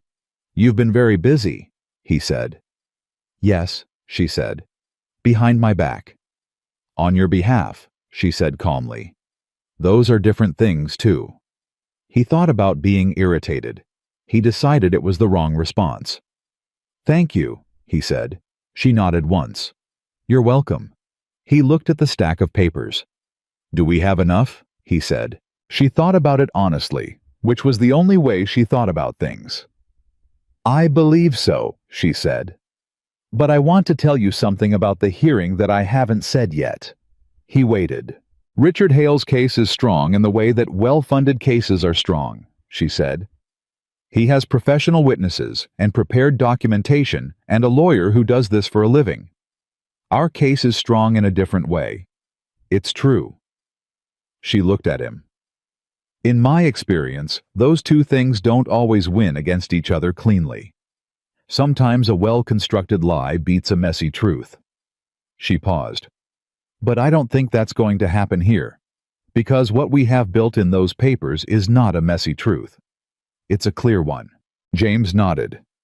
"And the 6 character witnesses," he said. "7 now," she said. "Perkins said yes this morning." He almost smiled. Almost. Then the back door opened, and Lily came in from where she had been at Hattie's, pink-cheeked from the cold, unwinding her scarf with the aggressive efficiency of a child who has been cold for too long. "It is extremely winter outside," Lily announced. "Thank you for that report," James said. "I'm serious, Papa. The air is trying to hurt you." She dropped her coat on the peg. "Hattie says she'll bring soup on Thursday." "That's kind of her," Anna said. Lily came to the table and looked at the papers spread across it, at the faces of the 2 adults in her life, looking at each other with the comfortable directness of people who have said hard things to each other and come out the other side. She looked at the ring on Anna's hand. She had looked at it several times a day since the wedding with a proprietary satisfaction. "Are we ready?" Lily said. James looked at her. "For what?" he said. Lily gave him the look she reserved for questions she considered self-evident. "For the man who wants our home," she said. "Are we ready for him?" James and Anna looked at each other. "Yes," Anna said. "Almost," James said at the same time. Lily considered both answers. "Almost is close enough," she said. "I'm going to go read." She went to her room. James looked at Anna. Anna looked back. "Almost," she said. "We need one more thing," he said. "What?" He was quiet for a moment. He had been thinking about this since the evening Hattie came to warn them, since the night he had sat in the barn in the cold and let the shape of the problem take form. He had been turning it over for weeks. "The assessor," he said. "Caldwell. The man Hale is bringing to testify about what he saw when he rode past." "What about him?" Anna said. "He saw the ranch on one day," James said. "One bad day after a storm when the pasture was flooded and the fence was down. That's his entire basis for testimony." He looked at her. "But he's an assessor, a professional. The judge will take his word as expert observation." "Yes," Anna said. "Unless," James said, "the assessor has seen the ranch on a different day." Anna went very still. "You want to invite him out here," she said. "I want to invite him out here now," James said. "Before the hearing. Let him see what it actually looks like. Let him make a second observation." Anna thought about it. "He works for the county," she said. "He may not be willing." "He may not be," James said. "But if he's an honest man." "He may not be that either," she said. "No," James said, "but I'd like to find out." She looked at him. "It's a risk," she said. "If he's in Hale's pocket, you've just told him what you're thinking." "Hale already knows what I'm thinking," James said. "He's known since I refused his offer the first time." He leaned forward. "What he doesn't know is that I'm not afraid of the truth. His case depends on the assessor's bad day testimony holding up as the full picture. If that assessor comes out here and sees the full picture, it changes his testimony," Anna said slowly. "Or it should," James said, "if he's honest. And if he's not, then we know that going in," James said, "and we adjust." Anna was quiet for a long moment. She looked at the table. She looked at the cradle. She looked at James. "Write the letter tonight," she said. "I'll help you with the wording." He nodded. They wrote it that evening after Lily was in bed. Formal and direct and unafraid. An invitation to County Assessor Thomas Caldwell to revisit the Callahan property at his earliest convenience at any date and time of his choosing for the purpose of completing a thorough and accurate assessment of current conditions. James signed it. Anna folded it. He rode to town the next morning and posted it before breakfast. And then they waited. Caldwell's reply came in 4 days. James came in from the barn to find Anna standing at the kitchen table with a folded letter in her hand and an expression he could not immediately read. Not worry exactly, not relief, something balanced between the two. "He's coming," she said. When James said, "Thursday," she said, "3 days." James stood there for a moment. He thought about everything they had built, the papers, the records, the witnesses, the months of work and the winter mornings, and the burned suppers, and the bad pie, and the bluebird ornament, and Lily's drawing with 3 figures inside the fence line. He thought about a woman walking 3 miles with a cradle in October because nobody offered her a ride. He thought about what it meant to build something with another person instead of next to them. He straightened up. "Then we'd better make sure everything is exactly right," he said. Anna looked at him. "It already is," she said. He looked back at her, and he believed her. Thursday arrived with a clear sky and a cold that had teeth to it, but no cruelty, the kind of Kansas winter morning that is hard but navigable. And James Callahan stood at the fence line of his east pasture and watched a county assessor named Thomas Caldwell ride up the lane with the careful observation of a man who was paid to look at things honestly. Whether Caldwell was actually honest was about to matter very much.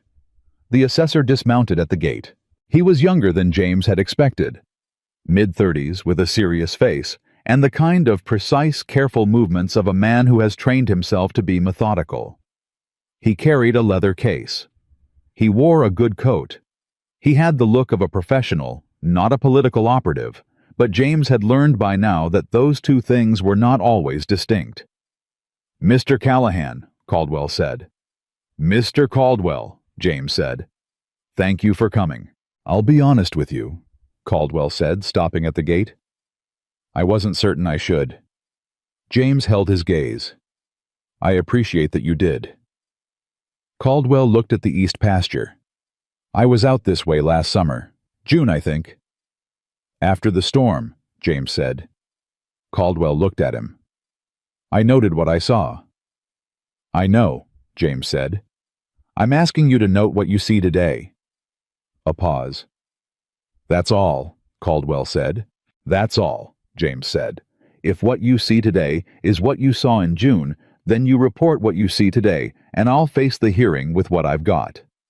He paused. But if what you see is different, I'm asking you to be honest about that too. Caldwell looked at him for a moment. Then he opened the gate. Show me the property, he said. James showed him. All of it. Every repaired fence post, every winterized water line, every piece of evidence that this ranch had been maintained and worked and cared for by a man who was still fighting for it. He answered Caldwell's questions directly and completely. He did not inflate anything. He did not hide anything. Anna met them at the house. She offered Caldwell coffee. He accepted. He sat at the kitchen table, and he looked at the organized records Anna set before him, the months of work laid out in clear and careful order, and he went through them with the focused attention of a man doing his job properly. Lily came in from her room. She looked at Caldwell. Caldwell looked at her. This your daughter, he said to James. Yes, James said. Lily said, Are you the man who's going to tell the judge about our ranch? Caldwell looked at her. He looked at the papers. He looked at James. He looked out the window at the east pasture green with the early stubble of new growth coming up through the frost line. He said nothing for a long moment. Then he said, I believe I've seen enough. James looked at Anna. Anna looked at Caldwell. And, she said. Caldwell closed his leather case. I'll submit an updated assessment, he said, based on current conditions. The kitchen was very quiet. Lily, who had not entirely understood what was happening, but had understood enough, went to the window and looked out at the east pasture.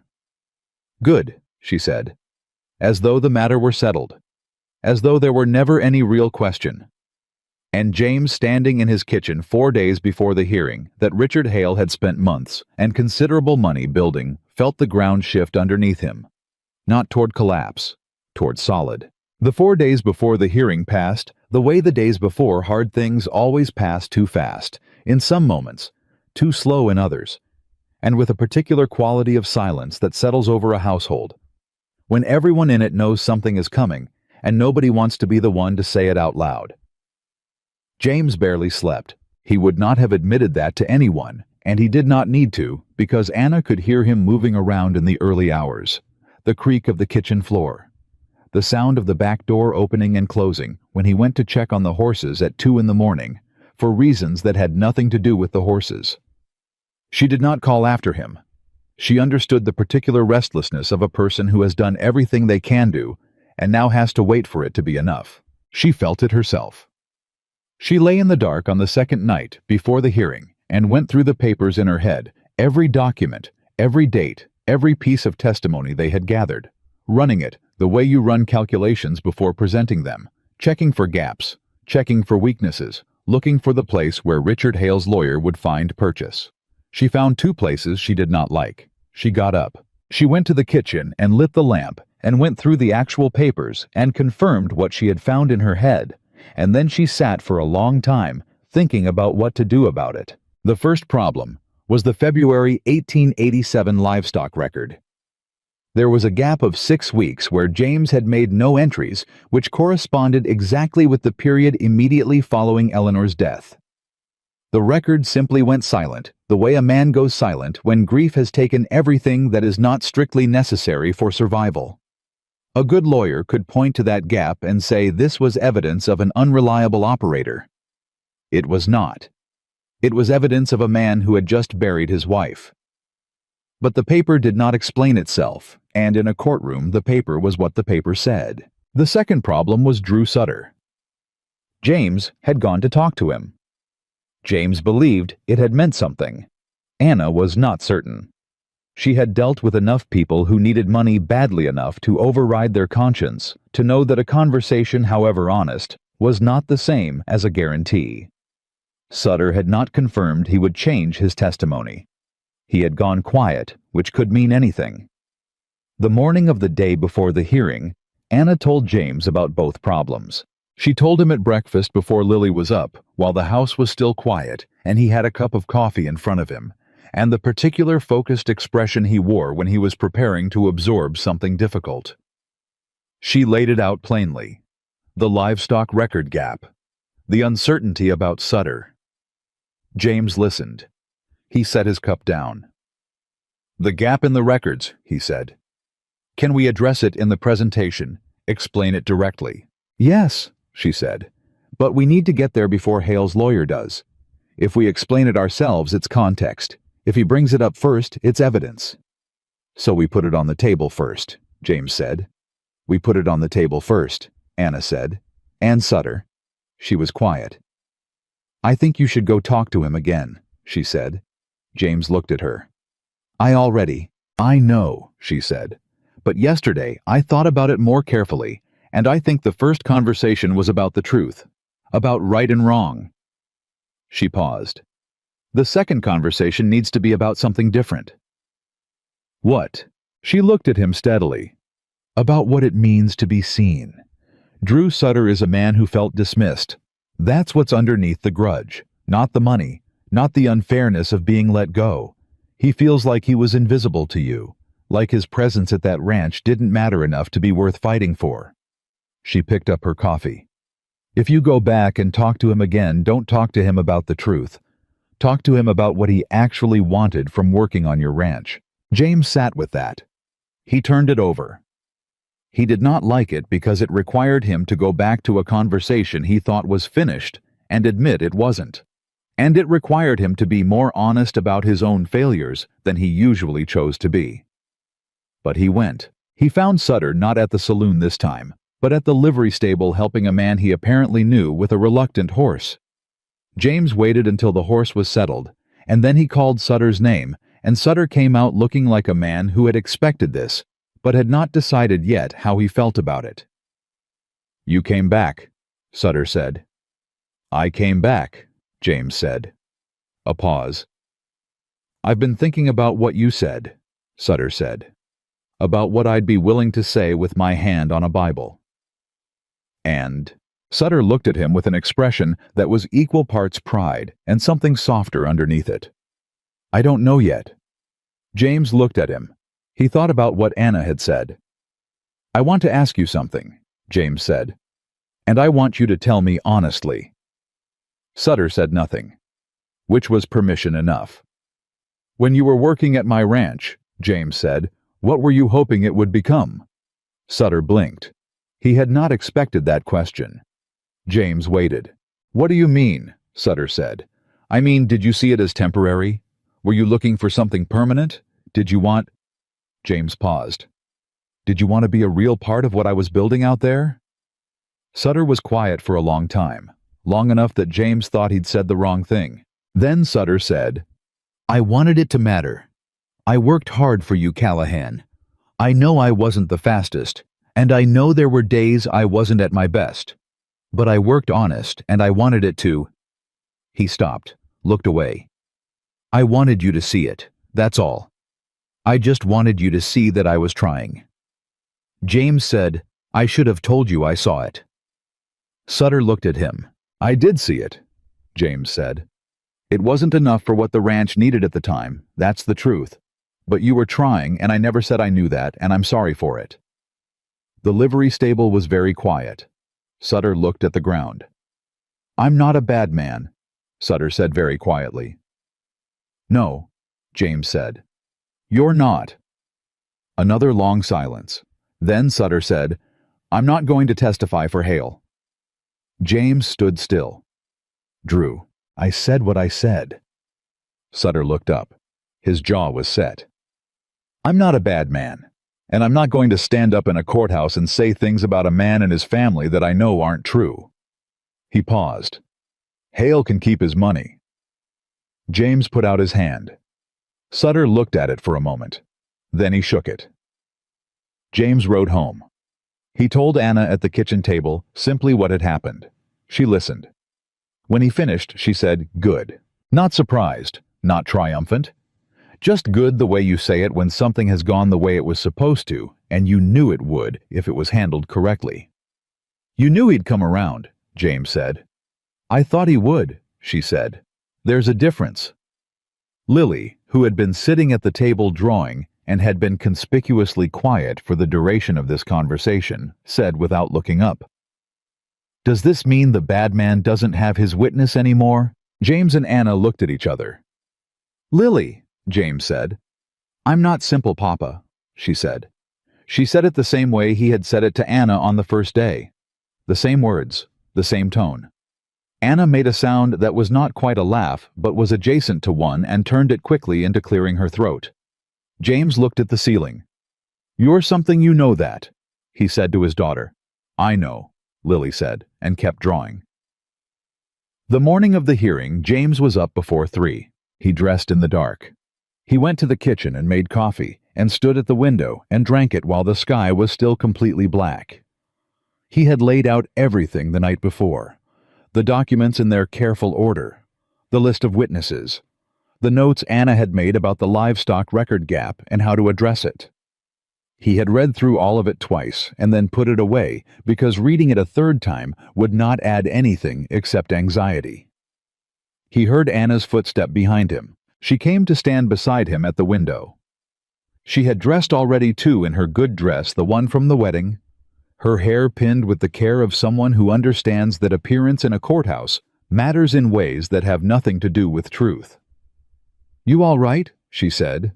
"Nervous," he said. "Good," she said. He looked at her.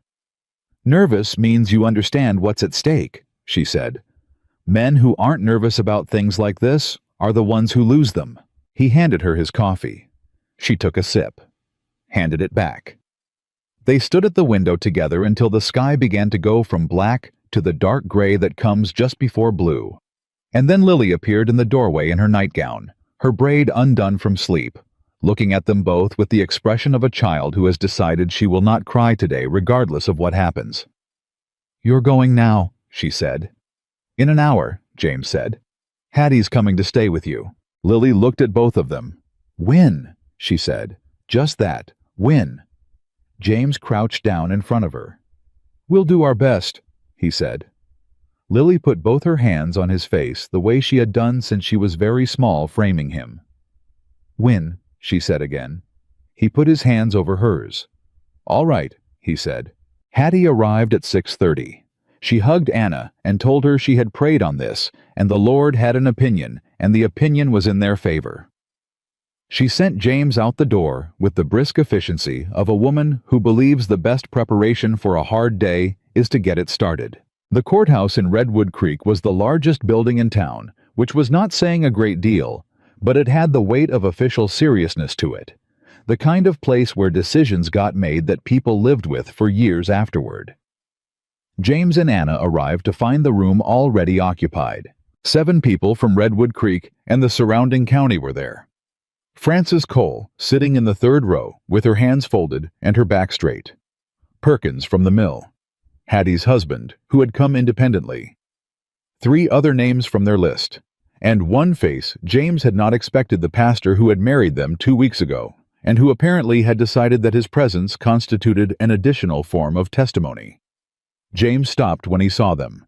He stood there for a moment. He did not trust himself to speak. Anna put her hand through his arm. Just that. He found his footing, and they went to the front of the room. Richard Hale was already there with his lawyer, a compact man from Wichita named Storrow, who had the sleek composure of someone who wins enough to be bored by the anticipation. Hale sat at his table with his usual comfortable patience and looked at James and Anna with an expression that conceded nothing. He looked at the people sitting in the rows behind James. Something shifted in his face. Not much. Not enough to call it concern. But something. His lawyer leaned over and said something quietly to him. Hale said something back. The judge, a weathered man named Abner Kolth, who had been on the county bench for 11 years, came in at 9 o'clock sharp. He sat down. He looked at both tables. He looked at the room. He said, We're here on the matter of the petition filed by Mr. Richard Hale regarding the Callahan homestead. I've reviewed the initial documents. We'll hear from petitioner's counsel first, then respondent. I want clean arguments, honest evidence, and no theatrics. Anyone who gives me theatrics will regret it. He looked at both lawyers. Begin. Storrow stood up. He was good. James had to admit that. He had the kind of voice that sounded like reason itself, measured and clean, laying out the case against the Callahan Ranch the way you'd lay out the facts of arithmetic, one item at a time, each one supporting the next. He submitted the original documents. He cited the flood season. He talked about the mortgage situation with the careful presentation of a man who has rehearsed exactly how far to go with each piece. Then he introduced his expert witness, Caldwell. County Assessor Thomas Caldwell took the stand. James did not look at Anna. He looked straight ahead. Storrow asked Caldwell about his observations from the previous June. Caldwell said in a carefully composed voice, I passed the Callahan property on June 14th of last year. I observed the east pasture in a flooded condition. The fence along the north line was down in 2 sections. The general condition appeared to reflect a property under significant operational strain. Storrow nodded. In your professional assessment, he said, did the property appear to be operating at a viable level? Caldwell said, at the time of my June observation, no. A murmur in the room. Storrow looked satisfied. No further questions, he said. The judge looked at James's lawyer, a man named Cooper from the county seat, who was not sleek like Storrow, but was thorough, which was what they needed. Cooper stood up. Mr. Caldwell, he said, you said at the time of my June observation. Have you observed the property at any other time? A pause. Storrow looked up. Hale looked up. Caldwell said, yes. I made a second observation last Thursday at Mr. Callahan's invitation. The murmur in the room got louder. Hale's jaw tightened. Storrow was on his feet immediately. Objection. This observation was not disclosed in the pre-hearing documentation. Judge Kolth looked at Cooper. Cooper said, the observation was made on Tuesday. The documentation deadline was Wednesday morning. We submitted notice by Wednesday afternoon. Mr. Hale's counsel received it. Storrow said, we received it at 4 o'clock. We had no opportunity to prepare a response. Judge Kolth looked between them. He said, Mr. Storrow, the observation is from a county assessor doing his job. If Mr. Hale's case depends on only one observation from one day being considered, that is a problem with Mr. Hale's case, not with the evidence. He looked at Cooper. Continue. Storrow sat down. His composure was still there, but it had lost something. Hale was very still. Cooper turned back to Caldwell. Mr. Caldwell, please describe what you observed during your second visit to the Callahan property. Caldwell described it. All of it. The repaired fence lines, the winterized water system, the organized storage, the livestock condition, the state of the east pasture showing recovery from the June flooding. He described the ranch records that Anna had laid before him at the kitchen table, the months of careful documentation that told the story of a property that had been under pressure and had been maintained through that pressure by consistent deliberate work. He said it all in the same flat professional voice he had used to describe the June observation. At the end, he said, in my professional assessment, the current state of the Callahan property reflects a viable and actively maintained homestead, operating within the normal range of a working frontier ranch. The room was not silent this time. Francis Cole said, very quietly, the kind of sound a woman makes when something has gone exactly as it should. Hale looked at his lawyer. Storrow was writing something. Cooper sat down. The judge called a brief recess. During the recess, James stood outside the courthouse with Anna in the cold, and he pressed the back of his hand against his mouth for a moment and looked at the empty road and breathed. He told the truth, James said. Yes, Anna said. I wasn't sure he would. I know, she said. But he's a professional. His name goes on that testimony. He's not Richard Hale's man, James. He's the county's man. He told the truth because it's what he saw. James turned to look at her. She was standing with her arms folded against the cold, her breath coming in small white puffs, her face calm and certain. "You were right," he said. "About all of it." "Not all of it," she said. "I wasn't certain about Sutter." "You were right about Sutter." She almost smiled. "I was hopeful about Sutter," she said. "There's a difference." He looked at her. He said, "Anna." She looked at him. "Thank you," he said, "not for any one thing, for all of it. For the papers and the witnesses and the 3 miles in October and the burned dinner and the bread lessons and the Christmas ornament and the second conversation and the first night on the porch and the way she said, 'Because it's Lily's home,' like it was the simplest thing in the world." She looked at him for a moment. "You're welcome," she said.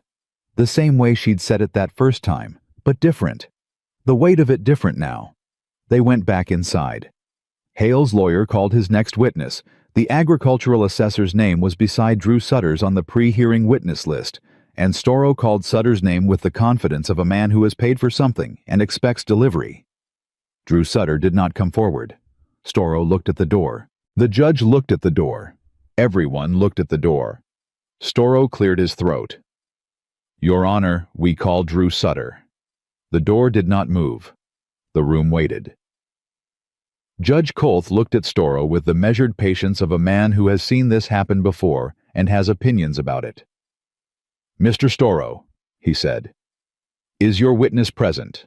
Storrow said with the controlled tone of a man who is recalculating rapidly. "It appears Mr. Sutter was unable to attend, Your Honor. We would ask for a brief continuance." "You have had months to prepare your case, Mr. Storrow," the judge said. "Your request for continuance on the morning of the hearing is denied. Continue with what you have." Storrow continued. But what he had was less than he had arrived with. He made the strongest version of the argument that remained the original assessment documents, the mortgage records, the general claim that a single operator frontier ranch with a challenged financial history was structurally insufficient for the county's minimum maintenance standard. He was still good. He was still composed. But the floor had shifted under him. And when Cooper stood up to present the respondent's case, the room's attention had already moved. Cooper introduced the records first. Anna had organized them into 3 bound sets, one for the judge, one for the court record, one for reference at the respondent's table. Cooper walked through them methodically, hitting the key dates, the improvements, the production records, the winterization work, the livestock management decisions that showed not a man in retreat, but a man actively managing a complex property through difficult seasons.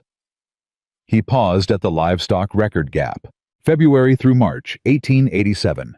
6 weeks of silence. He said, "Your Honor, I want to address this gap directly because I expect opposing counsel has noted it and intends to address it himself. The 6-week absence of entries in February and March of 1887 corresponds precisely with the death of Mr. Callahan's wife, Eleanor Callahan, who passed on the 14th of February of that year." He paused. Mr. Callahan did not abandon his record-keeping because he was an unreliable operator. He did not maintain it for those weeks because he was a widower who had just buried his wife and was also solely responsible for a 4-year-old child. He looked at the judge. "I submit that a man who pulled himself out of that grief and returned to full operation within 6 weeks and has maintained consistent documentation for the 2 years since is not demonstrating a pattern of operational failure. He is demonstrating the kind of resilience this county's homestead policy was designed to protect." Frances Cole in the 3rd row pressed her lips together. Hale's expression did not change. But his hands, James noticed, had moved from their relaxed position on the table to something slightly tighter. Cooper called his witnesses. Frances Cole spoke first. She was direct and unhurried, and she did not perform emotion. She spoke in facts. She had known James Callahan for 6 years. She had watched him manage his property through the death of his wife, 2 difficult agricultural seasons, and the challenges inherent to a single-parent frontier operation. In her observation, the property had not declined. It had been maintained against significant odds by a man who did not ask for help and did not complain and did not give up. She sat down.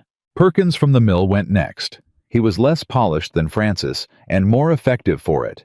He talked about the transactions, the lumber, the repair materials, the timeline of purchases that mapped exactly onto the improvement history in the records.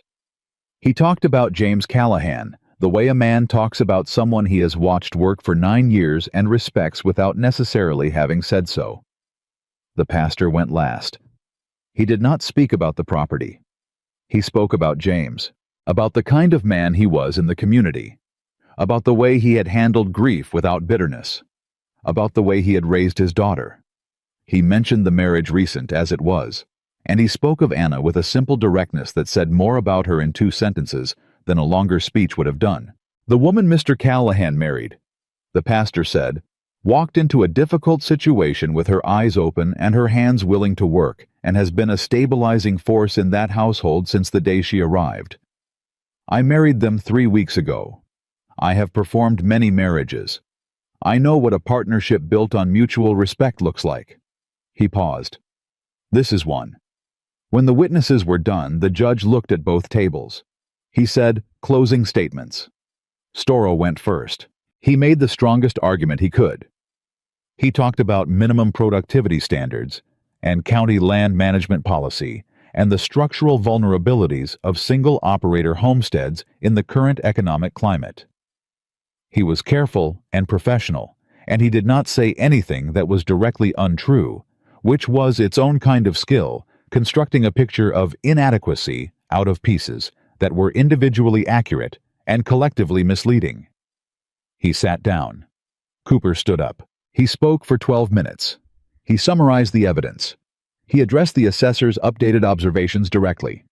He talked about the character witnesses and what they collectively represented the testimony of a community about one of its members, which was the kind of evidence that was not in any document, but was real nonetheless. Then he paused. He said, "Your Honor, my client would like to speak." A murmur. The judge looked at James. James stood up. He had not planned exactly what he was going to say. He had tried the night before, and the words had come out too formal, too prepared, and he had given up and decided that if he was given the chance, he would simply say what was true. He looked at the judge. "I'm not a perfect rancher," he said. "I know that. There have been seasons where I made decisions that didn't work out, and seasons where the weather made the decisions for me, and one season where my wife died in February, and I barely kept the lights on." He paused. "But I'm still here. 8 years I've been on that land. I've never missed a mortgage payment by more than 60 days. I've repaired what needed repairing, and I've lost what I couldn't save, and I've kept going." He looked at the room, at Francis Cole, at Perkins, at the pastor, at the neighbors who had shown up on a Tuesday morning because they believed something. Richard Hale wants that land because it's worth more than what he'd pay for it, and he figured he could use the courts to get it for a price I'd never accept voluntarily. He looked back at the judge. "I don't think the law was designed to help a wealthy man take a working ranch from a family that's fighting to keep it. But you know the law better than I do, and I trust you to apply it honestly." He sat down. The room was quiet. The judge looked at his papers. He looked at both tables. He said, "I'm going to take a brief recess." He stood. Everyone stood. He left. James sat back down. Anna put her hand on his arm. He covered it with his. They waited. The recess lasted 22 minutes. James knew because he counted. He sat in his chair and kept his breathing even and counted the minutes. The way a man counts when he needs to put his mind on something that requires no judgment and no feeling, just number after number after number. At minute 22, the door opened and the judge came back. Everyone rose.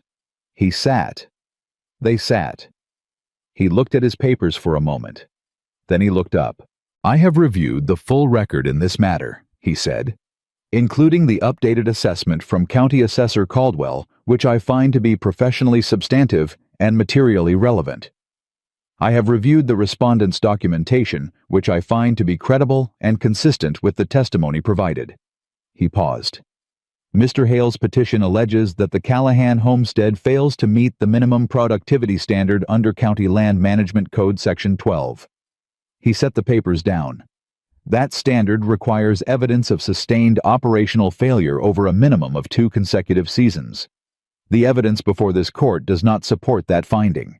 What it supports is a finding of a property that has experienced difficulty and has been maintained through that difficulty by consistent effort. He looked at Hale directly. The petition is denied. He said several more things after that, procedural things about costs and record filings, but James did not hear them clearly. He heard the word denied. He heard it, and then he heard everything after it at a slight remove, the way you hear sound after something very loud in the ringing space that follows. Anna's hand tightened on his arm. He turned and looked at her.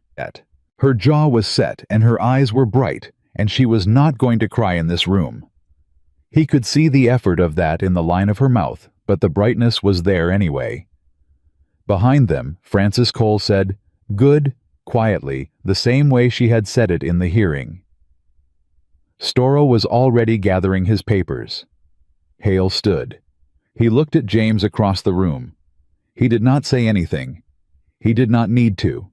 The look said, "This is not over." James held his gaze. His look said, "It is for today." Hale left. Storrow left. The room exhaled. People stood. Cooper shook James's hand with both of his and said something about the assessor's testimony being the pivot point, and wasn't that a thing? Frances Cole came forward and looked at Anna directly and said, "Well done," and meant it the way she meant everything completely and without decoration. Perkins clapped James on the shoulder and said, "Told you Hale was a snake," as though he had in fact told him this, which he had not, but the sentiment was accurate enough to let stand. The pastor said a quiet word and left. And then the room was largely empty, and James and Anna were standing in it, and James looked at his wife and said, "Let's go home." They stepped out of the courthouse into the February cold. The sky was the hard, clear blue of a Kansas winter afternoon, the kind of sky that looks like it could go on forever in every direction. They stood on the step for a moment. Anna looked at the street. James looked at her. "You should know something," he said. She looked at him. "When you walked up my lane in October," he said, "with that cradle in your arms, I thought, well, here is a strange situation, and I have no idea what to make of it." He paused. "I never thought, not once, that you would end up being the person who saved my ranch." She looked at him for a moment. "You saved your ranch," she said. "You built it for 9 years. You kept it standing. You raised your daughter on it. You did not give it up when a powerful man offered you money to go away quietly." She paused. "All I did was organize the papers." He looked at her. "Anna," he said. "James," she said. "That is the most modest thing I have ever heard you say, and I have known modest people." She almost laughed. Almost. Then she said, "Let's go get Lily." They went to get Lily. Hattie Briggs heard the wagon before she saw it. She was standing at the kitchen window watching Lily at the table, who had been pretending to draw for the past 2 hours, while actually doing nothing but listening for the sound of wheels on the frozen road. The moment the sound came, Lily's charcoal hit the table, and she was at the door before Hattie could say a word. She ran out without her coat. Hattie called after her. Lily did not stop. She ran down the porch steps and across the yard, and James barely had the wagon stopped before Lily reached them, grabbing the side rail and looking up at both of them with eyes that had been holding a question all day and needed the answer right now. "Well," she said. James looked down at her. "We won," he said. Lily let go of the rail. She stood very still for exactly 1 second, the way a person stands when something they have been bracing for turns out to be good instead of bad, and their body does not know yet how to arrange itself around relief. Then she grabbed James's arm and pulled herself up onto the wagon step and wrapped both arms around his neck so fast and so hard that he had to grab the rail to keep from going sideways.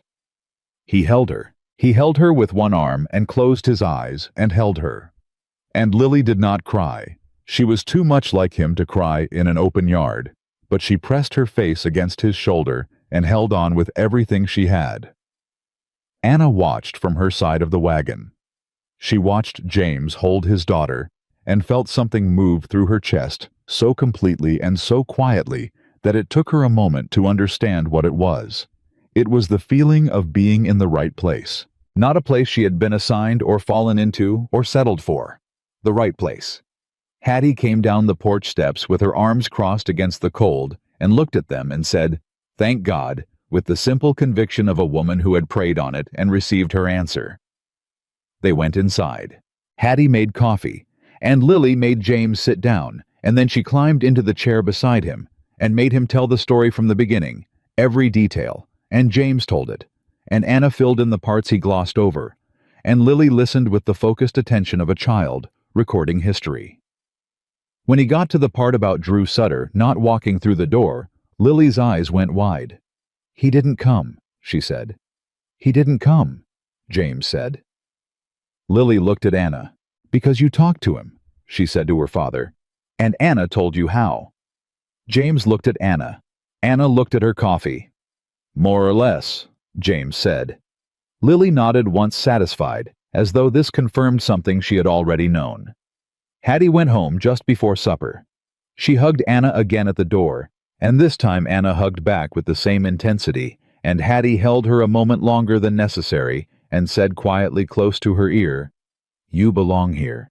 You know that now." Anna pulled back. She looked at Hattie. She did not say anything, but the thing in her eyes said everything. Hattie left. The three of them ate supper together that evening. The real kind of supper this time, not burned, not hurried, not eaten in the shadow of something coming. Lily talked through most of it about what she planned to plant in the garden in spring. A conversation she had apparently been saving for a moment when the future felt certain enough to plan into, and James listened and added things, and Anna made suggestions, and it was ordinary in the way that the most important evenings are always ordinary, the significance hidden inside the simple facts of three people at a table talking about seeds. After supper, after the dishes, after Lily had been sent to wash up and had negotiated the bedtime down to 8:30 and then 8:45, and then simply accepted 9 o'clock as the floor. James sat at the kitchen table, and Anna sat across from him, and the house was quiet around them. He looked at the cradle beside the fireplace. He had looked at it many times. Tonight it looked different, not smaller, not sadder, just different the way things look when you have arrived somewhere new and the familiar objects around you are the same, but you are not. "I want to tell you something," he said. Anna looked at him. "I was afraid," he said, "before the hearing, not of losing the land, not exactly." He paused. "I was afraid of losing what the land had become, because before October it was just land, property, something to hold on to because giving it up felt like giving Eleanor up with it." He looked at her steadily. "And then you came, and it became something different. It became a place worth fighting for because of what was in it, not just what it was." Anna was quiet. "You changed what the ranch meant," he said. "I don't know how to say that without sounding like I'm making it about the land. It's not about the land." He stopped, started again. "It's about what happens when you stop surviving a place and start living in it." She looked at him for a long moment. She said, "When I left Indiana after Clara died, I told myself I was starting over, clean slate, new place, leave everything behind." She looked at the cradle. "But I couldn't leave the cradle. My aunt said it was foolish. My employer said it was disturbing. Everyone had an opinion about what I should be willing to put down." She looked back at James. "You were the first person who looked at something I refused to let go of and said, 'That's yours. Keep it.'"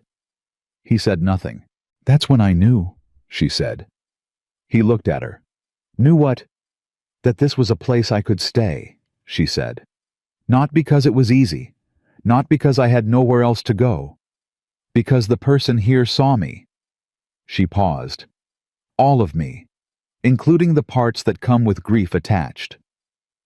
James reached across the table. He put his hand over hers. She did not pull away. She never pulled away from him. "Anna," he said. "James," she said. "I love you," he said. He had not planned to say it tonight. He had been holding it with the care you hold something fragile that you know is real but are not yet certain how to offer.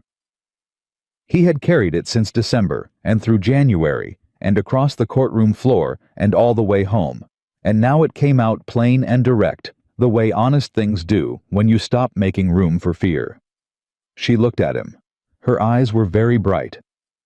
"I know," she said. He looked at her. "That's all I get."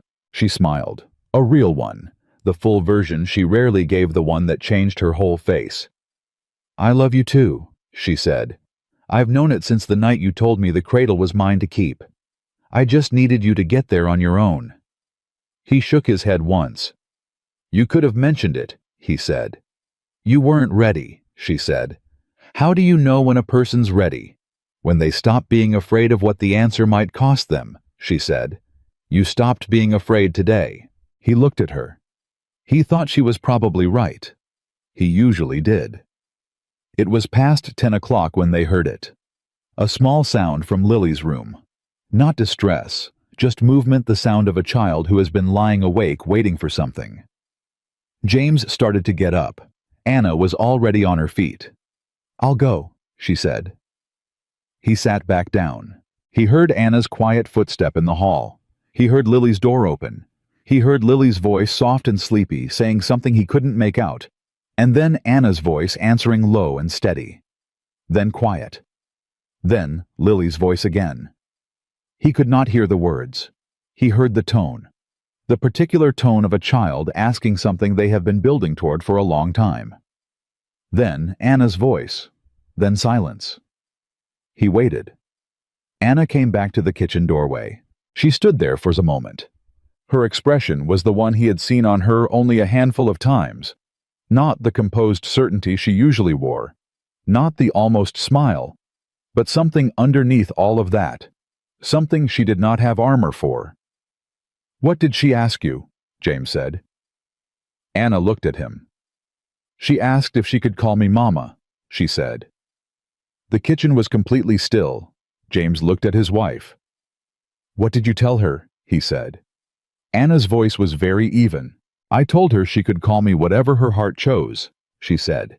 And then she said, she stopped, took one careful breath. She said her heart chose Mama, and then she went to sleep. James stood up. He crossed the kitchen. He put his arms around Anna, and she let him, and for a moment she held herself together by sheer will. And then she stopped holding herself together.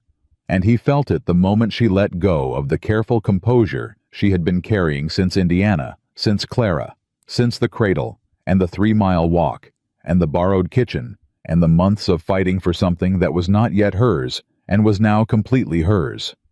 She cried quietly. Just for a moment. Just enough. He held her until she was done. She pulled back and looked at him. "I'm all right," she said. "I know you are," he said. She straightened up. She pressed her hands flat against her dress and took a breath and was herself again, fully the particular self she was, capable and direct and unsentimental about almost everything except the things that mattered most. "Go check on her," Anna said. "She's asleep," James said. "I know. Go anyway." He went. He stood in Lily's doorway and looked at his daughter, at the braid coming loose across the pillow, at the one arm stretched out toward the edge of the mattress, the way it always was reaching, even in sleep. He stood there for a long time. He thought about Eleanor. He thought about the first winter. The silence that had lived in the house for months afterward. The way Lily had started putting her drawings on the walls without saying why. He thought about a notice on a board at Miller's General Store posted without hope and answered by a woman with a wooden cradle and nowhere to be and everything to offer. He thought about the east pasture in the summer light, about burned potatoes, about the food is angry again, about a judge in a cold courthouse saying denied with the simple weight of a right decision. He thought about what it meant to build something, not to find it, not to inherit it, not to take it, to build it, together, From what you had, which was not much, and what you chose, which was everything. He went back to the kitchen. Anna was at the window. She turned when he came in. "She's good," he said. "I know," Anna said. He came to stand beside her. Outside, the Kansas night was clear and very cold, and the stars were out in the way they come out on winter nights. On the open plains, too many to count, spread across the dark like something poured from a great height. "Spring's a long way off," James said. 8 weeks, Anna said. "That's not long." "No," she said, "it isn't." He looked at the dark field.